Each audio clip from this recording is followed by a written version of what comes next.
નમસ્કાર વિદ્યાર્થી મિત્રો, બુકબર્ડની એપ્લિકેશનમાં આપ સૌનું સ્વાગત છે. આપણે આજે BBCLના જે જનરલ સાયન્સના ક્વેશ્ચન્સ આપને પૂછ્યા હતા એના સોલ્યુશન માટે આપણે મળ્યા છીએ.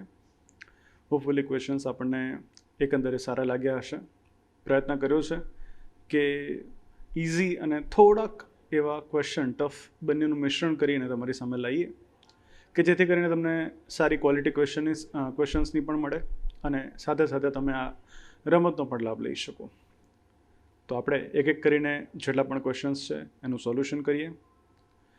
બીજી મહત્ત્વની વાત કે આ જેટલા પણ ક્વેશ્ચન્સ છે એ ક્વેશ્ચન્સ એ તમને તમામ આપણી બુકની અંદર પણ તમને પ્રાપ્ત થઈ જશે અને એ જ પ્રકારે આપણે એની અંદર લેવલ મૂક્યું છે. તો જે પણ વિદ્યાર્થીઓએ બુકની સાથે તૈયારી કરી છે એમને થોડો ઘણો ફાયદો પણ થયો હશે. બરાબર, તો આપણે એક એક કરીને આપણા ક્વેશ્ચન્સને જોઈએ. રાઈટ, ચલો. સૌથી પહેલો ક્વેશ્ચન આપની સામે હતો કે નિમ્નમાંથી પાણીમાં દ્રાવ્ય એવું કયું વિટામિન જે છે એ યકૃતની અંદર સ્ટોર થાય છે. મહત્ત્વની વાત એ છે કે વોટર સોલ્યુબલ વિટામિન ક્યારે પણ શરીરની અંદર સ્ટોર થતા હોતા નથી. હવે એ પાણીમાં દ્રાવ્ય વિટામિન છે અને પાણી કન્ટિન્યુઅસ એ તમને ખબર છે કે એ બ્લડની સાથે સાથે એ કિડની પાસે પહોંચે અને યુરિન મારફતે એની અંદર જેટલા પણ વધારાના તત્વો રહેલા છે શરીરમાંથી બહાર નીકળી જાય. બટ ઇન્ટરેસ્ટિંગ ક્વેશ્ચન છે અહીંયા કે વિટામિન સી લેશો કે વિટામિન B2 લેશો કે વિટામિન B6 લેશો, આ ત્રણ ઇવન બી અને સી બંને BCPH આ પાણીમાં દ્રાવ્ય વિટામિન છે, પરંતુ અહીંયા B12 એટલે કે સાયનોકોબેલેમીન આ વિટામિન એવું છે કે જે શરીર માટે બહુ જરૂરી છે, સૌથી જરૂરી છે. B12નો ટેસ્ટ પણ B12ના કારણે લોકો દુઃખી પણ થતા હોય છે. શું રીઝન? એનિમિયાના કારણે. Getting this? તો B12ની ઉણપ એ એનિમિયા તરફ લઈ જાય. એનિમિયા એટલે કે લોહીની ઉણપ, RBCની ઉણપ એના તરફ લઈ જાય. એનો મતલબ આ શરીરની અંદર યોગ્ય માત્રાની અંદર હોવું ખૂબ જરૂરી છે. તો ભગવાને એવી વ્યવસ્થા કરી છે કે તમે જો આ વસ્તુને ગ્રહણ કરશો ને તો એ તમારા શરીરની અંદર રહેશે. કયા સ્થાન પર રહેશે? તો કે ભાઈ યકૃતની અંદર સ્ટોર રહેશે. તમારો આનો જવાબ શું આવશે? તો આનો જવાબ આવશે વિટામિન B12. તો પહેલાનો આન્સર તમારો આવશે વિટામિન B12. નામ છે એનું સાયનોકોબેલેમીન. સો આજે તમારો ફર્સ્ટ આન્સર. રાઈટ. ક્વેશ્ચન બીજો છે તમારી સામે કે ભાઈ મટર દાળ તેમજ સોયાબીનની અંદર કયું પ્રોટીન પ્રાપ્ત થાય છે. તમને ખબર છે કે ભાઈ કઠોળ વર્ગ એ છે પ્રોટીન માટે જરૂરી છે અને અહીંયા જેટલા પણ ઓપ્શન લખ્યા છે એ તમામે તમામ પ્રોટીનના જ ઓપ્શન્સ છે અને આપણને ખોરાકની અંદર અલગ અલગ વસ્તુમાંથી તમને પ્રાપ્ત થાય છે. ફર્સ્ટ ઓફ ઓલ પહેલાં તો આનો આન્સર કહી દઉં. આનો આન્સર આવશે કે મટર દાળ તેમજ સોયાબીનની અંદરથી કયું પ્રોટીન પ્રાપ્ત થાય છે? તે પ્રોટીનનું નામ છે લેગ્યુમ. બરાબર, તો આનો આન્સર તમારો આવશે લેગ્યુમ આન્સર આવશે. બરાબર, તો ભૂલતા નહીં, યાદ રાખજો. તમને એવું પૂછે કે ભાઈ આ વિટેલિન જે છે એ શેની અંદરથી, તો તમને બધાને ખબર, આપણે બુકની અંદર પણ લખ્યું છે કે ઈંડાની જરદીમાંથી તમને મળે. ઈંડાની જરદીમાંથી તમને મળે વિટેલિન પ્રોટીન. માછલીમાંથી તમને મળે માયોસિન. પરથી તમારે જોઈન કરી દેવાનું. બરાબર છે. અને ઘઉં અનાજની અંદરથી તમને કયું પ્રોટીન પ્રાપ્ત થાય? ગ્લુટેન. એટલા માટે ઘણા લોકો નથી કહેતા કે ભાઈ હવે અમે રોટલી જ છોડી દીધી છે, ગ્લુટેન ફ્રી કરી દીધું છે. It's not good for health. બરાબર છે ને. ફેટ અને એ બધી વસ્તુ તમારા શરીરની અંદર ઇન્ક્રીઝ કરે એન્ડ સો દેટ આપણે એવું કહીએ છીએ કે ભાઈ હવે ગ્લુટેન ફ્રી ખોરાકને આપણે ગ્રહણ કરીએ છીએ. તો અહીંયા તમારો આન્સર શું બનશે? સેકન્ડનો. તો સેકન્ડનો આન્સર તમારો બનશે લેગ્યુમ આન્સર બનશે. Is that clear? આ તમામ વસ્તુઓ અંદર તમને બુકની અંદર પ્રાપ્ત થઈ પણ જશે જ, મળેલી જ છે. ચલો, વેરી ઇન્ટરેસ્ટિંગ ક્વેશ્ચન. સવાલ અહીંયા એવો પૂછવામાં આવ્યો છે કે ભાઈ સ્વાદુપિંડ ગ્રંથિના આલ્ફા કોષમાંથી કયો હોર્મોન પ્રાપ્ત થાય છે? ભાઈ સ્વાદુપિંડ ગ્રંથિની અંદર 4 અલગ અલગ સેલ્સ હોય છે. એની અંદર 2 મુખ્ય છે. એક જે ઇમ્પોર્ટન્ટ આની અંદર સેલ છે એ છે બેટા સેલ. બીટા સેલની અંદરથી ઉત્પન્ન થાય છે ઇન્સ્યુલિન. ધ્યાન રાખજો, બેટા સેલમાંથી કયો હોર્મોન પ્રોડ્યુસ થાય છે? ઇન્સ્યુલિન. વેધર ઇન્સ્યુલિનની એક્ઝેક્ટ ઓપોઝિટ કામ કરવાવાળો જે હોર્મોન છે એ હોર્મોનનું નામ છે ગ્લુકાગોન ઓર ગ્લુકેગોન. અને આ જે ગ્લુકાગોન કે ગ્લુકેગોન હોર્મોન એ કયા કોષમાંથી પ્રોડ્યુસ થાય છે? So that is from alpha. તો આનો આન્સર તમારો શું આવશે? આલ્ફા સેલ્સની અંદરથી પ્રોડ્યુસ થાય છે કયો હોર્મોન? ગ્લુકેગોન હોર્મોન પ્રોડ્યુસ થાય છે, જેનો આ બેમાંથી જ આન્સર સિલેક્ટ કરવાનો હતો મિત્રો. ટેસ્ટોસ્ટેરોન અને ઇસ્ટ્રોજન આ બે હોર્મોન એ સ્વાદુપિંડ ગ્રંથિની અંદરથી પ્રોડ્યુસ થાય નહીં. રિગાર્ડિંગ ધીસ, આને કંટ્રોલ કરવાવાળા કે નિયંત્રિત કરવાવાળા ઘણા બધા વ્યક્તિઓ છે, પણ મોસ્ટ પ્રોબેબલી આ ટેસ્ટોસ્ટેરોન એ મેલ ફિમેલ બંનેમાં પ્રાપ્ત થશે. ખાસ કરીને મેલની ટેસ્ટીસ એટલે કે વૃષણ કોથળીની અંદર જે આપણે શુક્રપિંડ કહીએ છીએ એની અંદર તમને પ્રાપ્ત થશે. એની અંદર સ્પેશિયલ સેલ્સ આવેલા છે, રાઈટ. એની અંદર તમને આ પ્રોડ્યુસ થતા જોવા મળે છે. ઇસ્ટ્રોજન એ ફિમેલની અંદર ઓવરીની અંદર, એના સિવાય પણ બીજી કેટલીક અસ્થાયી ગ્રંથિઓમાંથી આ પ્રોડ્યુસ થાય છે. બટ આ આપણે કહીએ છીએ કે ઇસ્ટ્રોજન અને ટેસ્ટોસ્ટેરોન આનો આન્સર બની જ ના શકે. ભૂલ કદાચ થાય તો આ બેની અંદર થાય. આ ઇન્સ્યુલિન શેમાંથી પ્રોડ્યુસ થશે? તો બીટા સેલ. ધ્યાન રાખજો, હવે આ પ્રકારના ક્વેશ્ચન્સ તમને મળશે એક્ઝામની અંદર. તો બીટા સેલ્સ અને ગ્લુકેગોન આલ્ફા સેલ. ડન. શું કામ કરે છે હવે જરૂરી નથી, બરાબર. ચલો, કયું ખનિજ શરીરનું તાપમાન જાળવી રાખવામાં મદદ કરે છે? મજાનો ક્વેશ્ચન અહીંયા સેટ કર્યો હતો, બરાબર. સામાન્ય રીતે તાપમાન જાળવી રાખવા માટે તમે બ્લડને, ગ્રંથિને, બરાબર છે, ઘણા બધા વ્યક્તિઓને તમે જોઈ લીધા. હવે તમને એવું પૂછે કે કયો નિમ્નમાંથી ખનિજ લેવલ પર પૂછે તો બે ખનિજો છે જે આ કામ કરે છે. અહીંયાના ઓપ્શનની અંદર જે તમારો આન્સર બનશે, આન્સર છે મેગ્નેશિયમ. કયો છે આન્સર? મેગ્નેશિયમ. બે છે, એક આયોડીન, ધ્યાન રાખજો ભૂલતા નહીં, અને બીજું છે મેગ્નેશિયમ. આ આયોડીન અને મેગ્નેશિયમ એવા ખનિજો છે કે શરીરની અંદર ટેમ્પરેચર કંટ્રોલ કરવાની અંદર સૌથી મહત્વનો ભાગ ભજવતા હોય છે. યાદ રહેશે બે ખનિજો, આયોડીન અને મેગ્નેશિયમ. અને બાકીના જે છે એ કેલ્શિયમ, એ એક તો હાડકા માટે અને બીજું લોહી ગંઠાવવા માટે, બરાબર છે. આ સોડિયમ અને પોટેશિયમ શરીરની અંદર પ્રાપ્ત થતા આ બે સૌથી મહત્વના ખનિજો એ શરીરની અંદર સિગ્નલિંગ એટલે કે જે સંવેદનાઓના વહનની અંદર મહત્વના ભાગ ભજવે છે. બંને એકબીજાને શું છે? પૂરક છે, સોડિયમ અને પોટેશિયમ, બરાબર. સંવેદના વહનમાં સૌથી વધારે જવાબદાર એવા નંબર 1 સોડિયમ, બીજું છે પોટેશિયમ. જો પાણીમાં અશુદ્ધિઓ ભરેલી હોય તો પાણીના ઉત્કલન બિંદુની અંદર શું ફરક પડે છે? હંમેશા યાદ રાખજો, પાણીની અંદર જેવું તમે કોઈ અશુદ્ધિ એડ કરી તો આપણે એવું કહી શકીએ કે એના ઉત્કલન બિંદુની અંદર શું થશે? હંમેશા યાદ રાખવાનું, એનું ઉત્કલન બિંદુ શું થઈ જશે? વધી જાય. જો એની અંદર તમે અશુદ્ધિઓ એડ કરો તો હંમેશા યાદ રાખવાનું કે એનું જે ઉત્કલન બિંદુ જે છે એ હંમેશા કેવું થઈ જશે? વધી જશે. જેને તમે બોઇલિંગ પોઈન્ટ તરીકે કહો છો, તો એ શું થઈ જાય છે? ઇન્ક્રીઝ થઈ જાય છે.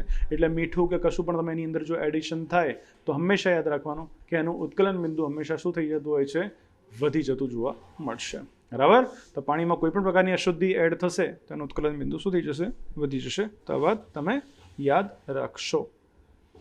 ડન. ચલો, નેક્સ્ટ ક્વેશ્ચન. વિદ્યુત ચુંબકીય વર્ણપટમાં નીચેનામાંથી કયા કિરણો સૌથી વધુ આવૃત્તિવાળા કહેવાય છે? હાઈએસ્ટ ફ્રીક્વન્સીવાળા કયા આની અંદર તમને તરંગો, કિરણો તમને જોવા મળે છે? તો આ તમામ કિરણો તમને વિદ્યુત ચુંબકીય વર્ણપટની અંદર તમને જોવા મળે છે. જેની અંદર સૌથી વધુ આવૃત્તિવાળા, આની અંદર ગેસિંગ પણ એવું કરવાનું હતું, જેની આવૃત્તિ વધારે હશે વધારે નુકસાન પહોંચાડી શકે. અને એની અંદર કોણ આવે છે? તેમાં કોણ આવશે? Gamma rays. કયા કિરણો આવે છે? ગામા રેસ, બરાબર. તો ગામા રેસ એ શું કરે છે? તો કે ભાઈ એની આવૃત્તિ કેવી હોય છે? સૌથી વધારે હોય છે. જેની આવૃત્તિ સૌથી વધારે એની તરંગ લંબાઈ કેવી રહેશે? હંમેશા ઓછી રહેશે. તો તરંગ લંબાઈ ઓછી હોય તો જ એની શું થાય? આવૃત્તિ વધી જાય. આવૃત્તિ માટે તમને બધાને ખબર છે કે એકમ સમયમાં થયેલા આંદોલનોની સંખ્યા, તરંગ લંબાઈ જો વધી જાય તો આંદોલનોની સંખ્યા શું થઈ જાય? ઘટી જાય. તો ગામા કિરણો એની આવૃત્તિ સૌથી વધારે, ક્રમિક. ત્યારબાદ તમને પૂછે તો નંબર 2 પર આવશે કોણ? ક્ષ કિરણો. નંબર 3 પર આવશે કોણ? પારજાંબલી કિરણો. અને નંબર 4 પર કોણ આવશે? પારરક્ત કિરણો, ઇન્ફ્રારેડ રેઝ. ડન. તો આટલા વિકિરણો, તો એની અંદર નંબર 1 ગામા કિરણો, તો એ આનો તમારો શું બને છે? આન્સર બને છે. ડન. તો આ તમારો 6th નંબરના ક્વેશ્ચનનો આન્સર છે. 7th નંબરનો ક્વેશ્ચન છે. ક્વેશ્ચન અહીંયા એવો છે કે સબમરીન ટેન્ક તથા બંકરોમાં રહેલા સૈનિકો દ્વારા બહારની વસ્તુ જોવા માટે ઉપયોગમાં લેવાતા પેરિસ્કોપની અંદર કયા અરીસાનો ઉપયોગ થાય છે? બરાબર.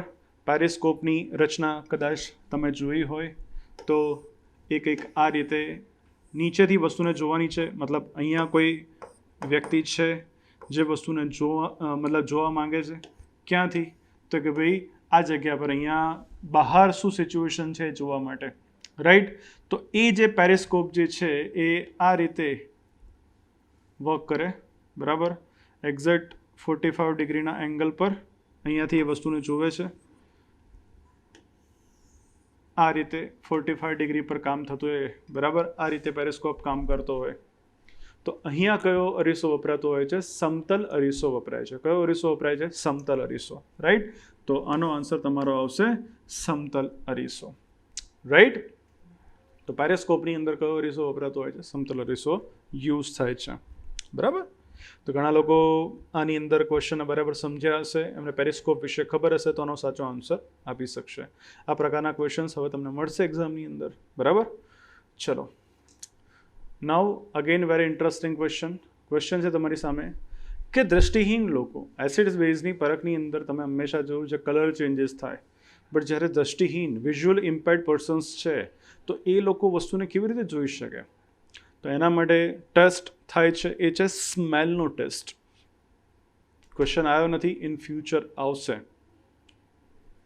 એસએસસી લેવલની એક્ઝામની અંદર વેનિલા એસેન્સ આવી ગયું છે, તો એક તો વેનિલા એસેન્સ આની અંદર આવે.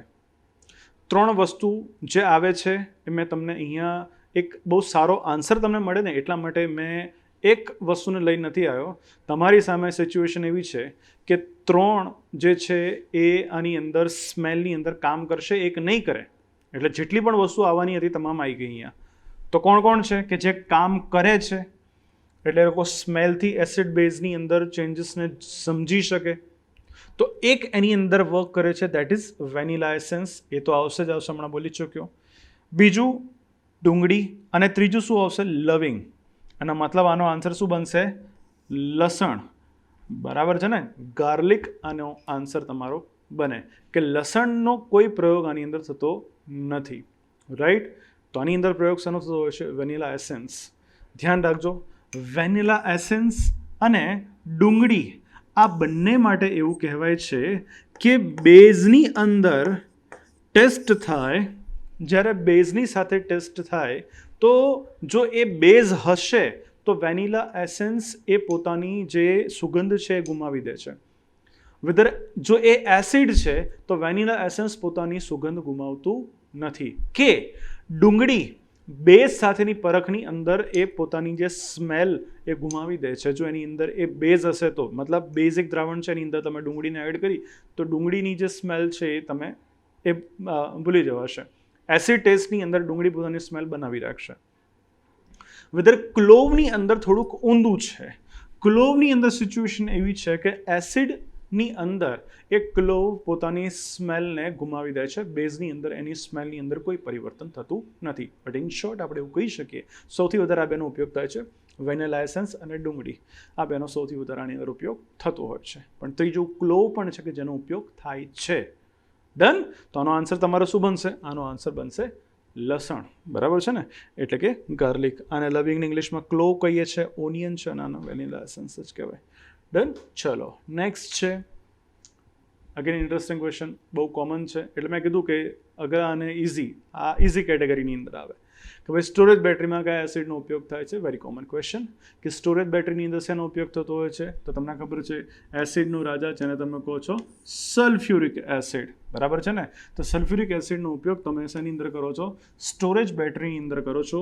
આને આપણે એસિડનો રાજા કહીએ છીએ. સ્ટોરેજ બેટરી એટલે કે વાહનોની બેટરી શેના તરીકે ઉપયોગ થાય? તો એઝ અ ઇલેક્ટ્રોલાઇટ તરીકે આનો શું થતો હોય છે? ઉપયોગ થતો હોય છે. કોનો? સલ્ફ્યુરિક એસિડનો. ડન. પહેલી તો આ વાત તમને ખબર પડી. બીજી વાત, ઘણી બધી જગ્યા પર આનો ઉપયોગ થાય છે અને રાજા એટલા માટે કહેવાય છે કારણ કે આનો ઉપયોગ બહુ છે. આ સૌથી પાવરફુલ છે એવું નથી, આનો ઉપયોગ બહુ છે. ઇન્ડસ્ટ્રીઝની અંદર આનો સૌથી વધારે ઉપયોગ થાય છે એટલા માટે આપણે આના એસિડનો રાજા કહીએ છીએ. ખાતર બનાવવાની અંદર, દવા બનાવવાની અંદર, ઘણી બધી જગ્યા પર, ડિટર્જન્ટની અંદર ઘણી બધી જગ્યા પર તમે આ સલ્ફ્યુરિક એસિડનો શું કરો છો? ઉપયોગ કરો છો. ડન. સૌથી પાવરફુલ કયો છે? તો આ હાઇડ્રોક્લોરિક એસિડ સૌથી પાવરફુલ કહેવાય છે. એસિડની અંદર સલ્ફ્યુરિક એસિડની ઉપયોગોના કારણે એના એસિડનો રાજા કહીએ છીએ. ચલો નેક્સ્ટ ક્વેશ્ચન છે તમારી સામે કે નીચેનામાંથી કોને આપણે ક્વિક સિલ્વર મેટલ કહીએ છીએ. Very interesting question. બરાબર છે. ક્વિક સિલ્વર મેટલ કયું છે? વન લાઇનર ક્વેશ્ચન છે, ફેક્ચ્યુઅલ ક્વેશ્ચન છે, અને તમને અહીંયા કન્ફ્યુઝન એની સાથે થાય કે તમામે તમામ જે તમને મેટલ દેખાય છે એ એપ્રોક્સિમેટલી કલર એનો વ્હાઇટ છે, તો અહીંયા થોડું કન્ફ્યુઝન થઈ શકે. તો આનો આન્સર બિલકુલ ઇઝી છે, ઘણા બધાએ સાચો આન્સર આપ્યો હશે, રાઈટ. સો ક્વિક સિલ્વર ઘણા લોકોએ ગૂગલ પણ કર્યું હશે સાથે પેરેલલી, બરાબર છે. તો આનો આન્સર શું આવશે? દેટ ઇઝ પારો, એટલે કે મર્કરી, બરાબર ને. સો મર્કરીને આપણે શું કહેવાય છે? એને ક્વિક સિલ્વર મેટલ તરીકે ઓળખવામાં આવે છે, રાઈટ. ઓકે, નેક્સ્ટ ક્વેશ્ચન છે તમારી સામે કે કયા નીચેનામાંથી કયો સજીવ અવખંડન એટલે કે ફ્રેગમેન્ટેશન દ્વારા નવા સજીવનું નિર્માણ કે પ્રજનન કરે છે? બરાબર. પ્રજનન તંત્રની અંદર તમે જોશો આપણી બુકની અંદર કે જેની અંદર મેં તમામ પ્રકારના અલગ અલગ જેટલા પણ સજીવો હોય છે, નોર્મલી આપણે હ્યુમન ફર્ટિલાઇઝેશનની અંદર એટલે કે માનવ પ્રજનન તંત્ર એની અંદર આપણે મેલ અને ફિમેલની જ ખાલી આપણે ચર્ચા કરીએ છીએ. પુષ્પની અંદર વધીને તમે જાઓ તો એની અંદર પણ તમે સપુષ્પી વનસ્પતિની અંદર કેવી રીતે પ્રજનન થાય છે, તો આ બધી વસ્તુ તમે જોશો. બટ એના સિવાય પણ કેટલીક મહત્વની વાતો હોય છે કે જેમાંથી હવે ફ્યુચરની અંદર ક્વેશ્ચન્સ આવશે, જેમાં જ્યારે આપણે એવું કહીએ કે સજીવો અલગ અલગ રીતે જ્યારે પોતાનામાંથી જ જ્યારે નવો સજીવ રિપ્રોડ્યુસ કરશે, બનાવશે, તો અહીંયા તમારી સામે એવા કેટલાક સજીવો જે છે પોતાનામાંથી જ નવા સજીવોનું શું કરે છે? નિર્માણ કરે છે. આની અંદર જે ફ્રેગમેન્ટેશન દ્વારા નવા સજીવનું નિર્માણ થતું તમને જોવા મળશે, બરાબર. આને આપણે અલિંગી પ્રજનનની અંદર આપણે મૂકી શકીએ છીએ. એની અંદર એ સેક્સ્યુઅલ રિપ્રોડક્શનની અંદર તમે મૂકી શકો. તો આ જે સજીવો કે જેના દ્વારા અવખંડન એટલે કે ફ્રેગમેન્ટેશન, તો ફ્રેગમેન્ટેશન તમને આવી સ્પાઇરલ આકારની જોવા મળશે, સ્પાઇરોગાયરા. એ જ્યારે પોતાના જેવું જ સજીવનું રિપ્રોડક્શન કરશે તો એ પર્ટિક્યુલર જગ્યા પરથી બ્રેકડાઉન કરશે, આટલો ભાગ ફરી પાછો આખો નવો ભાગ શું કરશે? રિપ્રોડ્યુસ થઈ જશે. તો ફ્રેગમેન્ટ થયા, એના ભાગ શું થયા? તૂટ્યા, અલગ અલગ ભાગની અંદર ડિવાઈડ થયા, અને ડિવાઈડ થઈને જે ડિવાઈડ થયેલો ભાગ છે ફરી પાછો શું થયો? નવી રીતે બન્યો. તો પોતાનામાં જે શું કરવાનું છે? એને રિપ્રોડ્યુસ કરવાનું છે. પોતાના શરીરમાંથી એને ફ્રેગમેન્ટ એટલે કે એનું તૂટ્યું, અવખંડન થયું, ખંડન થયું. તેના દ્વારા કોનું નિર્માણ થાય છે? તો કે ભાઈ સ્પાઇરોગાયરા આ મેથડથી ફ્રેગમેન્ટેશન દ્વારા શું કરે છે? નવા સજીવનું નિર્માણ કરે છે. તમને એવું થાય કે સાહેબ પ્લેનેરિયાની અંદર શું થાય છે? મિત્રો પ્લેનેરિયાની અંદર થાય છે પુનર્જનન. પુનર્જનન થશે એનો મતલબ આવું જ કોઈ એક્ઝામ્પલ સર પુનર્જનન જેવું તમે એક્ઝામ્પલ આપો તો હું એની અંદર સામાન્ય રીતે એક્ઝામ્પલ આપું છું કે ભાઈ ગરોડીની અંદર એની અંદર જે પૂંછડી એની કપાઈ જાય, હે ને, તો કપાયેલી પૂંછડી જે છે એ ફરીથી પાછી એની અંદર રિપ્રોડ્યુસ થઈ જશે. તો આ શું થયું? એનું પુનર્જનન થયું. સમજમાં આવે છે? રિપ્રોડ્યુસ થયું આપણે એવું કહીએ. પણ એ એનું આઈડિયલ એક્ઝામ્પલ નથી. અહીંયા તો શું થવાનું છે? નવો સજીવ બનાવવાનો છે. તો પ્લેનેરિયાની અંદર એવું થશે કે આખો સેમ ટુ સેમ એના જેવો સજીવ એને 3 ભાગની અંદર વિભાજિત કરી દેશો તો એ 3 ભાગ એ નવા સજીવનું શું થશે? નિર્માણ કરી દેશે, રાઈટ. તો પ્લેનેરિયાની અંદર થાય છે પુનર્જનન. એવી રીતે હાઇડ્રા જળવ્યાળની અંદર જેની અંદર તમને કલિકા સર્જન જોવા મળશે, એમાંથી કલિકાઓ ઉત્પન્ન થશે અને કલિકાઓ બર્ડ્સ આપણે કહીએ કે બર્ડ્સ છૂટા પડશે અને એ જે કલિકાઓ બની છે કલિકા શું થશે? ફરીથી પાછા નવા સજીવનું નિર્માણ કરી દેશે. તો હાઇડ્રાની અંદર એ રીતે થાય છે. અને અમીબા, પેરામિશિયમ આ બધાની અંદર તમને જે જોવા મળશે એ છે દ્વિભાજન, એટલે કે એના 2 સરખા ભાગ થશે અને પછી એ જે ભાગ જે છે એ ફરી પાછો શું થશે? નવો રિપ્રોડ્યુસ થઈ જશે. તો એની અંદર ભાજન કે દ્વિભાજન, કારણ કે ભાજનના 2 પ્રકાર છે, એક દ્વિભાજન છે અને એક બહુભાજન છે.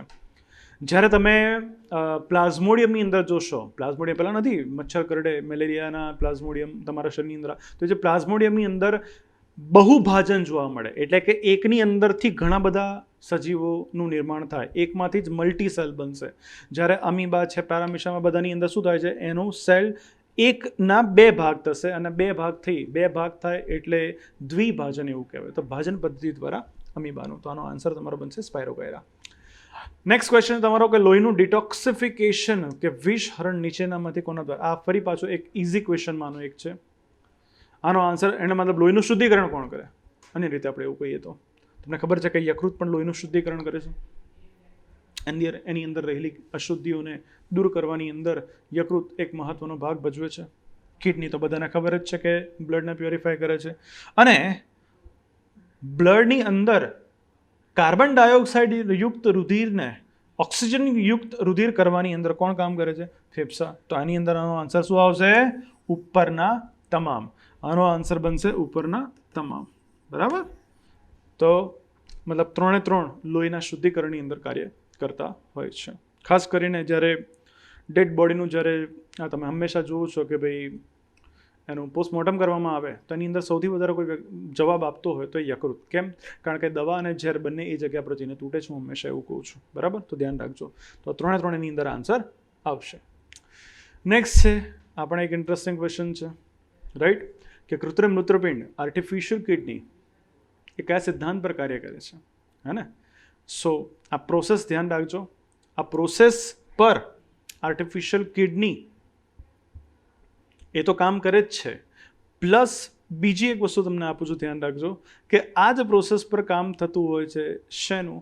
તો કે ભાઈ આપણા ફેફસાની અંદર, લંગ્સની અંદર જ્યારે ઓક્સિજન અને કાર્બન ડાયોક્સાઇડની લેવડ દેવડ થશે ને તો એ પણ આ જ મેથડથી થશે. બરાબર? તો એ જે પ્રોસેસ છે, પ્રોસેસનું ઇંગ્લિશમાં કહેવાય છે ડિફ્યુઝન પ્રોસેસ, અને આપણે ગુજરાતીમાં શું કહીએ છીએ? પ્રસરણનો સિદ્ધાંત. બરાબર છે ને? સો આનો આન્સર શું બનશે? પ્રસરણ. જેને આપણે ઇંગ્લિશમાં શું કહીએ? કદાચ આપેલું હોય તો ઇંગ્લિશની અંદર તમારે જોવાનું લખેલું હશે ડિફ્યુઝન. યાદ રહેશે, ભૂલતા નહીં. શું કહેવાશે?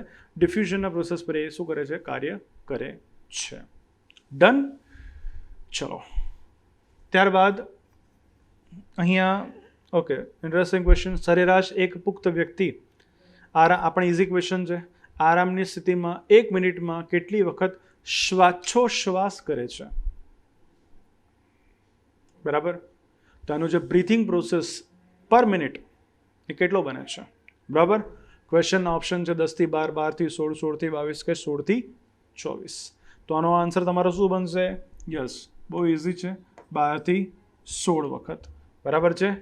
સો રેન્જ એક જગ્યા પર તમારી જીસીઆરટી જે અત્યારે એનસીઆરટીમાં એમાં કન્ફ્યુઝન વિદ્યાર્થીઓને ક્રિએટ થયેલું છે કે 7મા 8મા ધોરણની બુકની અંદર 12 થી 16 લખેલું છે અને 11th સ્ટાન્ડર્ડની બુકની અંદર તમને 15 થી 18 લખેલું જોવા મળશે. પણ મેં તો કન્ફ્યુઝન ક્રિએટ જ નથી કર્યું. એક રેન્જ બહુ ઓછી મૂકી છે અને એક બહુ આગળ લઈ ગયો છું. સો કોઈ ટેન્શનનો વિષય જ નથી. એટલે તમારો આન્સર શું બનશે? 12 થી 16. બરાબર? તમારે આ રેન્જને પકડી રાખવાનું, 12 થી 16ની આસપાસ, કે મેક્સિમમ 18, 15 થી 18, એનાથી વધવાનું નથી. અહીંયા તો શું થયું? 16 થી 22 વધી ગઈ, 16 થી 24 વધી ગઈ, એટલે આ તો નીકળી જ જાય તમારા રસ્તાની અંદર. 10 થી 12 બહુ ઓછું થઈ ગયું. તો સામાન્ય રીતે બ્રીથિંગ રેટ તમારો 12 થી 16ની આસપાસ તમારે એની અંદર બનાવી રાખો. તો આનો આન્સર બનશે 12 થી 16 વાર. Very interesting. હવે આ થોડોક અઘરા ટાઈપનો ક્વેશ્ચન છે કે જેને પ્રોપર વાંચ્યું હોય, સમજ્યા હોય એ લોકો આન્સર આપી શકે. કદાચ મોક ટેસ્ટ જોયો હશે, મે બી કદાચ મેં એની અંદર આ મૂકેલો છે, નોટ શ્યોર, બટ કદાચ હોઈ શકે. મનુષ્ય શરીરના હૃદયમાં વીજ સ્થિતિમાન ક્યાં ઉત્પન્ન થાય છે? કયા જગ્યા પર ઉત્પન્ન થશે? અલગ અલગ ઓપ્શન છે. ડાબા કર્ણક પર આવેલી શિરા કર્ણક ગાંઠ પરથી, જમણા કર્ણક પર આવેલી શિરા કર્ણક ગાંઠ પરથી, ડાબા કર્ણક પર આવેલી કર્ણકશેપક ગાંઠ પરથી, કે જમણા કર્ણક પર આવેલી કર્ણકશેપક ગાંઠ પરથી. બરાબર? તો આના 4 અલગ અલગ ઓપ્શન છે. સો જે લોકોએ પ્રોપર વાંચવું હોય એને પહેલો જ આન્સર મળી જાય કે ભાઈ તમારો અહીંયા જે હાર્ટ છે, આ હાર્ટની 4 ચેમ્બર છે. જે ભાગ તમને તમારી સાઈડથી જમણો દેખાય છે, બેઝિકલી કયો ભાગ છે? ડાબો. સો અહીંયા આ છે લેફ્ટ પાર્ટ અને આ છે રાઈટ પાર્ટ. ઉપરના ભાગને કહેવાય છે કર્ણક, નીચેના ભાગને કહેવાય છે ક્ષેપક. અને અહીંયા તમારો જે આન્સર બનશે એ આ જગ્યા પર બને છે. અહીંયાથી તમારા હાર્ટની અંદર ઇલેક્ટ્રિસિટી, વીજ સ્થિતિમાન ઉત્પન્ન થાય છે. આ જે નોડ છે એનું નામ છે SA નોડ, સાઇનસ એટ્રિયમ નોડ, કે પછી આપણે એને કહીએ છીએ શિરા કર્ણક ગાંઠ. અહીંયા આવેલી છે તમારી શિરા કઈ શિરા? મહાશિરા. કયો ભાગ છે? કર્ણક ભાગ. તો શિરા અહીંયાથી શું કરશે? અશુદ્ધ લોહીને લાવશે, અહીંયાથી નીચેની તરફ જશે અને અહીંયાથી ફેફસામાં જશે, ફેફસાથી શુદ્ધ થઈને આ બાજુ આવશે, અહીંયાથી નીચેની તરફ આવશે, અહીંયાથી આખા શરીરમાં જશે. સો શિરાની સાથે જોડાયેલો છે કયા ભાગમાં? કર્ણક. એના પરથી આનું નામ શિરા કર્ણક ગાંઠ. અને એ કયા ભાગમાં? જમણા કર્ણક પર. તો તમારો આનો આન્સર શું બનશે? બી આનો આન્સર બનશે કે જમણા કર્ણક પર આવેલી શિરા કર્ણક ગાંઠ. તમને એવું થાય સાહેબ કર્ણકક્ષેપક ગાંઠ શું છે? તો કે ભાઈ અહીંયા આવેલી છે આ જગ્યા પર, કે કર્ણક અને ક્ષેપકના જોઈનિંગ પ્લેસ પર તમને અહીંયા જોવા મળશે. આને કહેવાય છે એવી નોડ. ઇંગ્લિશમાં આને કહેવાશે એન્ટ્રીઓ વેન્ટ્રિક્યુલર નોડ અને ગુજરાતીમાં આપણે એને કહીશું કર્ણક ક્ષેપક ગાંઠ તરીકે ઓળખીએ છીએ. ડન. આ પેસને પ્રોડ્યુસ કરે છે અને આ પેસને સેટ કરે છે, એટલા માટે આને આપણે કહીએ છીએ પેસમેકર. આને કહેવાય છે પેસ સેટર. જે લોકોની હાર્ટની અંદર આ જગ્યા પર વીજ સ્થિતિમાન બરાબર પ્રોડ્યુસ ન થાય એ લોકો કૃત્રિમ રીતે પેસમેકર મૂકે છે. એ કઈ જગ્યા પર મૂકે છે? એસએ નોડ પર મૂકશે. બરાબર. તો ઘણા બધા ક્વેશ્ચન્સ અહીંયા તમને ખબર પડ્યા. નેક્સ્ટ ક્વેશ્ચન છે તમારો, નીચેનામાંથી કયા સજીવોની અંદર ખુલ્લું પરિવહન તંત્ર જોવા મળે છે? ખુલ્લું પરિવહન તંત્ર એટલે શરીરની બહાર નહીં નીકળી જાય. બરાબર. શરીરની અંદર જેમ આપણું કેવું પરિવહન તંત્ર કહેવાય છે? બંધ પરિવહન તંત્ર. એટલે કે બધું ક્લોઝ ફરીને છેલ્લે પાછું ક્યાં આવશે? હાર્ટની અંદર ને કન્ટિન્યુઅસ આખી ચેમ્બર ક્લોઝ છે. કોઈ જગ્યા પર બ્રેકડાઉન થાય તો આ આપણી સર્કિટ ક્લોઝ સર્કિટ ઓપન થઈને બ્લડ બહાર જાય. પણ આ લોકોના શરીરની અંદર કેવું કે હાર્ટમાંથી નીકળશે અને શરીરની અંદર જે ઉદરીય ગુહા, જે મોટી મોટી જે અલગ અલગ ગુહા હોય એની અંદર જઈને બ્લડ બહાર ત્યાં અંદર જ જાય, એની અંદર ખુલે. એટલે એ લોકોના શરીરની અંદર એવું કહેવામાં આવે છે ખુલ્લું પરિવહન તંત્ર. બરાબર. તો આનો આન્સર શું બનશે? તો આનો આન્સર બનશે તમારો સંધિપાદ, અર્થ્રોપોડ્સ. કોણ કહેવાય? સાંધાવાળા ઉપાંગોવાળા અલગ અલગ સજીવો. માખી છે, બરાબર છે, કરોળીઓ છે, વીંછી છે, વંદો છે, આ બધા કે જે કેવા છે? સાંધાવાળા ઉપાંગો ધરાવે છે. એ લોકોના શરીરની અંદર બ્લડ જે છે એ બ્લડ, હાર્ટ જે છે એ હાર્ટ દ્વારા પંપ થતું રુધિર જે છે એ શરીરની અંદર આવેલી અલગ અલગ જે કોટરો છે, ગુહાઓ છે એની અંદર જઈને શું થાય છે? ખુલે છે. બરાબર. ક્લોઝ સર્ક્યુટરી સિસ્ટમ તમારા મારા જેવા મનુષ્યની જેમ કે જે તમને નુપુરોકોની અંદર પણ જોવા મળશે, મેરુદંડી અને પૃષ્ઠવંશો, કે આ બંને એક જ છે, પણ એની અંદર તમને જે જોવા મળે છે એ પ્રકારનું સિચ્યુએશન આ લોકોના શરીરની અંદર નહીં મળે. તો તમારો આનો આન્સર શું બનશે? સંધિપાદ. બરાબર. ઇંગ્લિશમાં એને કહેવાય આર્થ્રોપોડ્સ. તો વંદા માટેનો બીજો એક સવાલ યાદ રાખજો, આ બરાબર પૂછી શકે. જ્યારે મનુષ્ય શરીરમાં લાલ રક્તકણો વધુ માત્રામાં બને તો કયો રોગ થાય? અહીંયા બધા આન્સર લાલ રક્તકણોની સાથે જોડાયેલા છે. કઈ રીતે? પહેલા તો આનો આન્સર કહી દો. જ્યારે લાલ રક્તકણો વધુ માત્રામાં બનશે તો એવું કહીએ કે જનસંખ્યા બહુ વધી ગઈ રસ્તા પર, તો આપણે એવું કહીએ ટ્રાફિક બહુ વધી જાય તો પરિવહન કેવું થઈ જશે? ધીમું થઈ જશે. એની અંદર વ્યક્તિને હાર્ટ એટેક થઈને મૃત્યુ નહીં પામે, પરિવહન ધીમું થઈ જાય. એટલે જે એનિમિયામાં જે સિચ્યુએશન જોવા મળે, તમને થાક લાગે, તમે એનર્જેટિક ફીલ ના કરો, સુષુપ્તાવસ્થા તમને જે લો કે સ્લીપી ફીલ થાય ઓલવેઝ, તે બધા પ્રોબ્લેમ તમને આની અંદર જોવા મળશે. તો પહેલો આનો આન્સર છે રક્તકણોની સંખ્યા વધુ માત્રામાં બને તો જે ડિસીઝ થાય છે એનું નામ છે પોલીસાયથેમિયા. આનો આન્સર છે પોલીસાયથેમિયા. એનિમિયા, લાલ રક્તકણોની સંખ્યા ઘટે તો, લાલ રક્તકણો વધારે પડતા મરે તો કયો રોગ થાય? મેલેરિયા. લાલ રક્તકણો બને જ નહીં તો એ કયો રોગ છે? થેલેસેમિયા. બરાબર. જે કેવો રોગ છે? એક પ્રકારનો જેનેટિકલ ડિસઓર્ડર છે, આનુવંશિક રોગ છે. નેક્સ્ટ ક્વેશ્ચન છે અહીંયા, કયા હોર્મોનની ઉણપથી સાયમન્ડ્સ ડિસીઝ થાય છે? તમને એન્ડ્રુ સાયમન્ડ્સ ખબર છે? તો એ એકદમ હાડપાડ વ્યક્તિ હતો, બરાબર છે. સાયમન્ડ્સ હેડન, બરાબર ને? તો એનું ઓપોઝિટ યાદ રાખવાનું. હાડપાડ વ્યક્તિ છે એનો મતલબ શારીરિક વિકાસ બહુ છે, શારીરિક વિકાસ બહુ ઓછો થઈ ગયો એટલે કે નાના રહી જાય, બરાબર છે ને?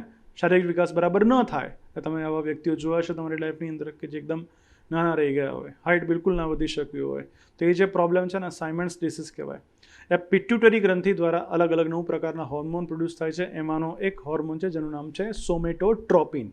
કયો છે? સોમેટોટ્રોપિન. આને કહેવામાં આવે છે GRH, ગ્રોથ રેગ્યુલેટિંગ હોર્મોન, બરાબર છે. એટલે તમારા શરીરના શારીરિક વિકાસ સાથે શું છે, જોડેલો છે. અને જ્યારે આ GIH એટલે કે સોમેટો ગ્રોથને રેગ્યુલેટ કરવાવાળો હોર્મોન, ગ્રોથ રેગ્યુલેટિંગ હોર્મોન, શું નામ, સોમેટોટ્રોપિન, એનું પ્રમાણ ઘટે તો જે ડિસીઝ થાય છે એ ડિસીઝનું નામ શું છે, સાયમન્સ ડિસીઝ, બરાબર છે ને, બહુ ઘટી જાય, બરાબર છે ને. અને આને હાઇપો પિટ્યુટરી ગ્લેન્ડ, મતલબ પિટ્યુટરી ગ્લેન્ડમાંથી ઉત્પન્ન થતા જે અલગ અલગ હોર્મોન્સ હોય ને એનું ઘટવું એવું બતાવે. સો ઘણા બધા પેરેલલ પ્રોબ્લેમ થાય, ખાસ કરીને એનો શારીરિક વિકાસ કેવો થઈ જાય, બહુ જ રૂંધાઈ જાય છે. ડન. આ છે ઓક્સિટોસિન લવ હોર્મોન, આ છે થાઇમોસિન અને આ છે થાઇરોક્સિન, બરાબર છે ને.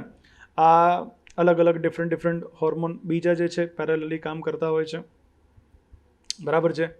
તો આનો શું છે, આના અલગ અલગ વાતો જે હોર્મોનની સાથે હતી, સાયમન્સ ડિસીઝ. ડન. ચલો, ઓકે. નેક્સ્ટ છે પિનિયલ ગ્રંથિ દ્વારા કયો હોર્મોન પ્રોડ્યુસ થાય છે, કોના દ્વારા, પિનિયલ ગ્રંથિ દ્વારા, રાઈટ. આના પહેલાંની અંદર આ તમને ખબર છે કે થાઇરોક્સિન બહુ કોમન છે, ક્યાંથી ઉત્પન્ન થશે, ગળામાં આવેલી થાઇરોઇડ ગ્રંથિની અંદરથી. અને થાઇરોક્સિન, થાઇમોસિન ક્યાંથી પ્રોડ્યુસ થશે, તો આપણી હૃદય પર આવેલી થાઇમસ ગ્લેન્ડ દ્વારા, તો થાઇમસ પરથી. So it is very common, બરાબર ને, ચોખટ કરવાની જરૂર નથી. પિનિયલ ગ્રંથિ દ્વારા કયો હોર્મોન પ્રોડ્યુસ થાય છે, તો પિનિયલ ગ્રંથિ દ્વારા જે હોર્મોન પ્રોડ્યુસ થશે એનું નામ છે મેલેટોનિન. ઊંઘવા અને જાગવાની જે તમારી પ્રક્રિયા છે, સર્કેડિયન સાયકલ આપણે એવું કહીએ છીએ, એને કંટ્રોલ કરશે. દિવસ દરમિયાન એનું પ્રમાણ કમ્પેરેટિવલી તમને ઓછું જોવા મળશે, રાત્રિ દરમિયાન વધુ સ્રાવિત થશે. એવી જ રીતે બાળકોના વૃદ્ધિ અને વિકાસની સાથે પણ આનો સીધો રિલેશન છે. પિનિયલ ગ્લેન્ડને થર્ડ આઈ તરીકે ઓળખવામાં આવે છે. જન્મ વખતે જે ગ્રંથિ તમારા શરીરમાં હાજર હોતી નથી, પછી પ્રોડ્યુસ થાય છે. એટલા માટે જન્મના કેટલાક સમય આફ્ટર અરાઉન્ડ 69 ડેઝ બાદ ત્યારે ખરેખર વાસ્તવિક વ્યક્તિનો જન્મ થાય છે એવું કહેવાય છે, બરાબર છે ને. સો એ બધી વાતો આ ગ્રંથિ અને આ હોર્મોન સાથે જોડાઈ છે. જો હોર્મોનનું નામ છે મેલેટોનિન. અલ્ડોસ્ટેરોન, કાર્ટિઝોલ, આ બંને હોર્મોન પ્રોડ્યુસ થશે એડ્રિનલ ગ્રંથિ દ્વારા. અને આ વેસોપ્રેસિન હોર્મોન જે છે એ તમારો ઉત્પન્ન થશે પિટ્યુટરી ગ્લેન્ડ દ્વારા, બરાબર છે ને. તો પિટ્યુટરી ગ્લેન્ડ દ્વારા એ પ્રોડ્યુસ થશે વેસોપ્રેસિન. એની ઉણપથી ડાયાબિટીસ ઇન્સિપિડસ થાય છે. નીચેનામાંથી કયો એન્ઝાઇમ પ્રોટીનનું પાચન કરવામાં મદદ નથી કરતો, પ્રોટીનનું પાચન કરવામાં, આ પાછો ઇઝી ક્વેશ્ચનની અંદર આવે છે કે પ્રોટીનનું પાચન કરવામાં કોણ મદદ કરે, તો એન્ઝાઇમ મદદ કરે. અને મેં એનો એક પોઈન્ટ રાખ્યો છે કે જેની પાછળ ઈન પ્રત્યે લાગે, કયો પ્રત્યે, ઈન, એ બધા પ્રોટીનનું પાચન કરવડા. પકડી ગયું. Pepsin, in, trypsin, in, renin, in. હવે કન્ફ્યુઝન થાય છે ટાઇલિન, પણ અહીંયા યાદ રાખજો ટાઇલિન અને એમાઇલેઝ બંને એક જ એન્ઝાઇમ છે. કન્ફ્યુઝન તો થોડું ક્રિએટ કરવાનું હતું, બરાબર ને. ટાઇલિન અને એમાઇલેઝ એન્ઝાઇમ આ બંને કોનું પાચન કરશે, તો કે ભાઈ એ પાચન કરશે કાર્બોહાઈડ્રેટનું. તો આનો આન્સર શું બનશે, ટાઇલિન, કારણ કે નથી કરતું આપણે એવું કીધું. તો ટાઇલિન, કે પછી એનું બીજું નામ છે એમાઇલેઝ. શેનું પાચન કરે, કાર્બોહાઈડ્રેટનું. ડન. તો આનો આન્સર તમારો શું બનશે, ટાઇલિન. ડન. ઓકે. નેક્સ્ટ ક્વેશ્ચન છે તમારી સામે. કયા તાપમાન પર હાઇડ્રોજન પ્રવાહી અવસ્થામાં આવે છે, હાઇડ્રોજન પ્રવાહીકૃત અવસ્થાની અંદર આવશે -253 ડિગ્રી સેન્ટીગ્રેડ તાપમાન પર. સો આનો આન્સર તમારો બનશે -253 ડિગ્રી સેન્ટીગ્રેડ ટેમ્પરેચર પર હાઇડ્રોજન પ્રવાહી અવસ્થામાં આવશે. શેની અંદર આપણે ઉપયોગ કરીએ છીએ, તો ક્રાયોજેનિક એન્જિન. તો ક્રાયોજેનિક એન્જિનની અંદર જે ફ્યુલ વપરાશે કે વપરાય છે એ હાઇડ્રોજન ફ્યુલ, વેરી પાવરફુલ. પણ એને વાપરવા માટે એને પ્રવાહીકૃત અવસ્થામાં લાવવું પડે. પ્રવાહીકૃત અવસ્થામાં લાવવા માટે એને નિમ્ન ટેમ્પરેચર પર લઈ જવું પડે. તો એ વાયુ પ્રવાહી અવસ્થામાં આવે. કયા ટેમ્પરેચર પર બનશે, -253 ડિગ્રી સેન્ટીગ્રેડ ટેમ્પરેચર પર. એન્જિન છે, રોકેટ છે, કારણ કે બાહ્ય વાતાવરણમાં જવાનું છે તો એને બંધ થવા માટે શું જોઈએ, ઓક્સિડાઇઝર જોઈએ. તો સાથે ઓક્સિડાઇઝર કોનો ઉપયોગ થાય છે, ઓક્સિજનનો. તો ઓક્સિજનને કયા સ્ટેજની અંદર લઈ જશો? પ્રવાહીકૃત અવસ્થામાં આવશે તો એ -183 ડિગ્રી સેન્ટીગ્રેડ પર કોણ આવશે? ઓક્સિજન પ્રવાહીકૃત અવસ્થામાં આવશે. અને સ્ટેમ સેલ્સથી લઈને તમે જેટલા પણ તમારા શરીરના અલગ અલગ અંગથી લઈને તમામ વસ્તુ તમે સાચવી રાખો છો એ લિક્વિડ નાઇટ્રોજનની અંદર સ્ટોર કરી રાખો છો.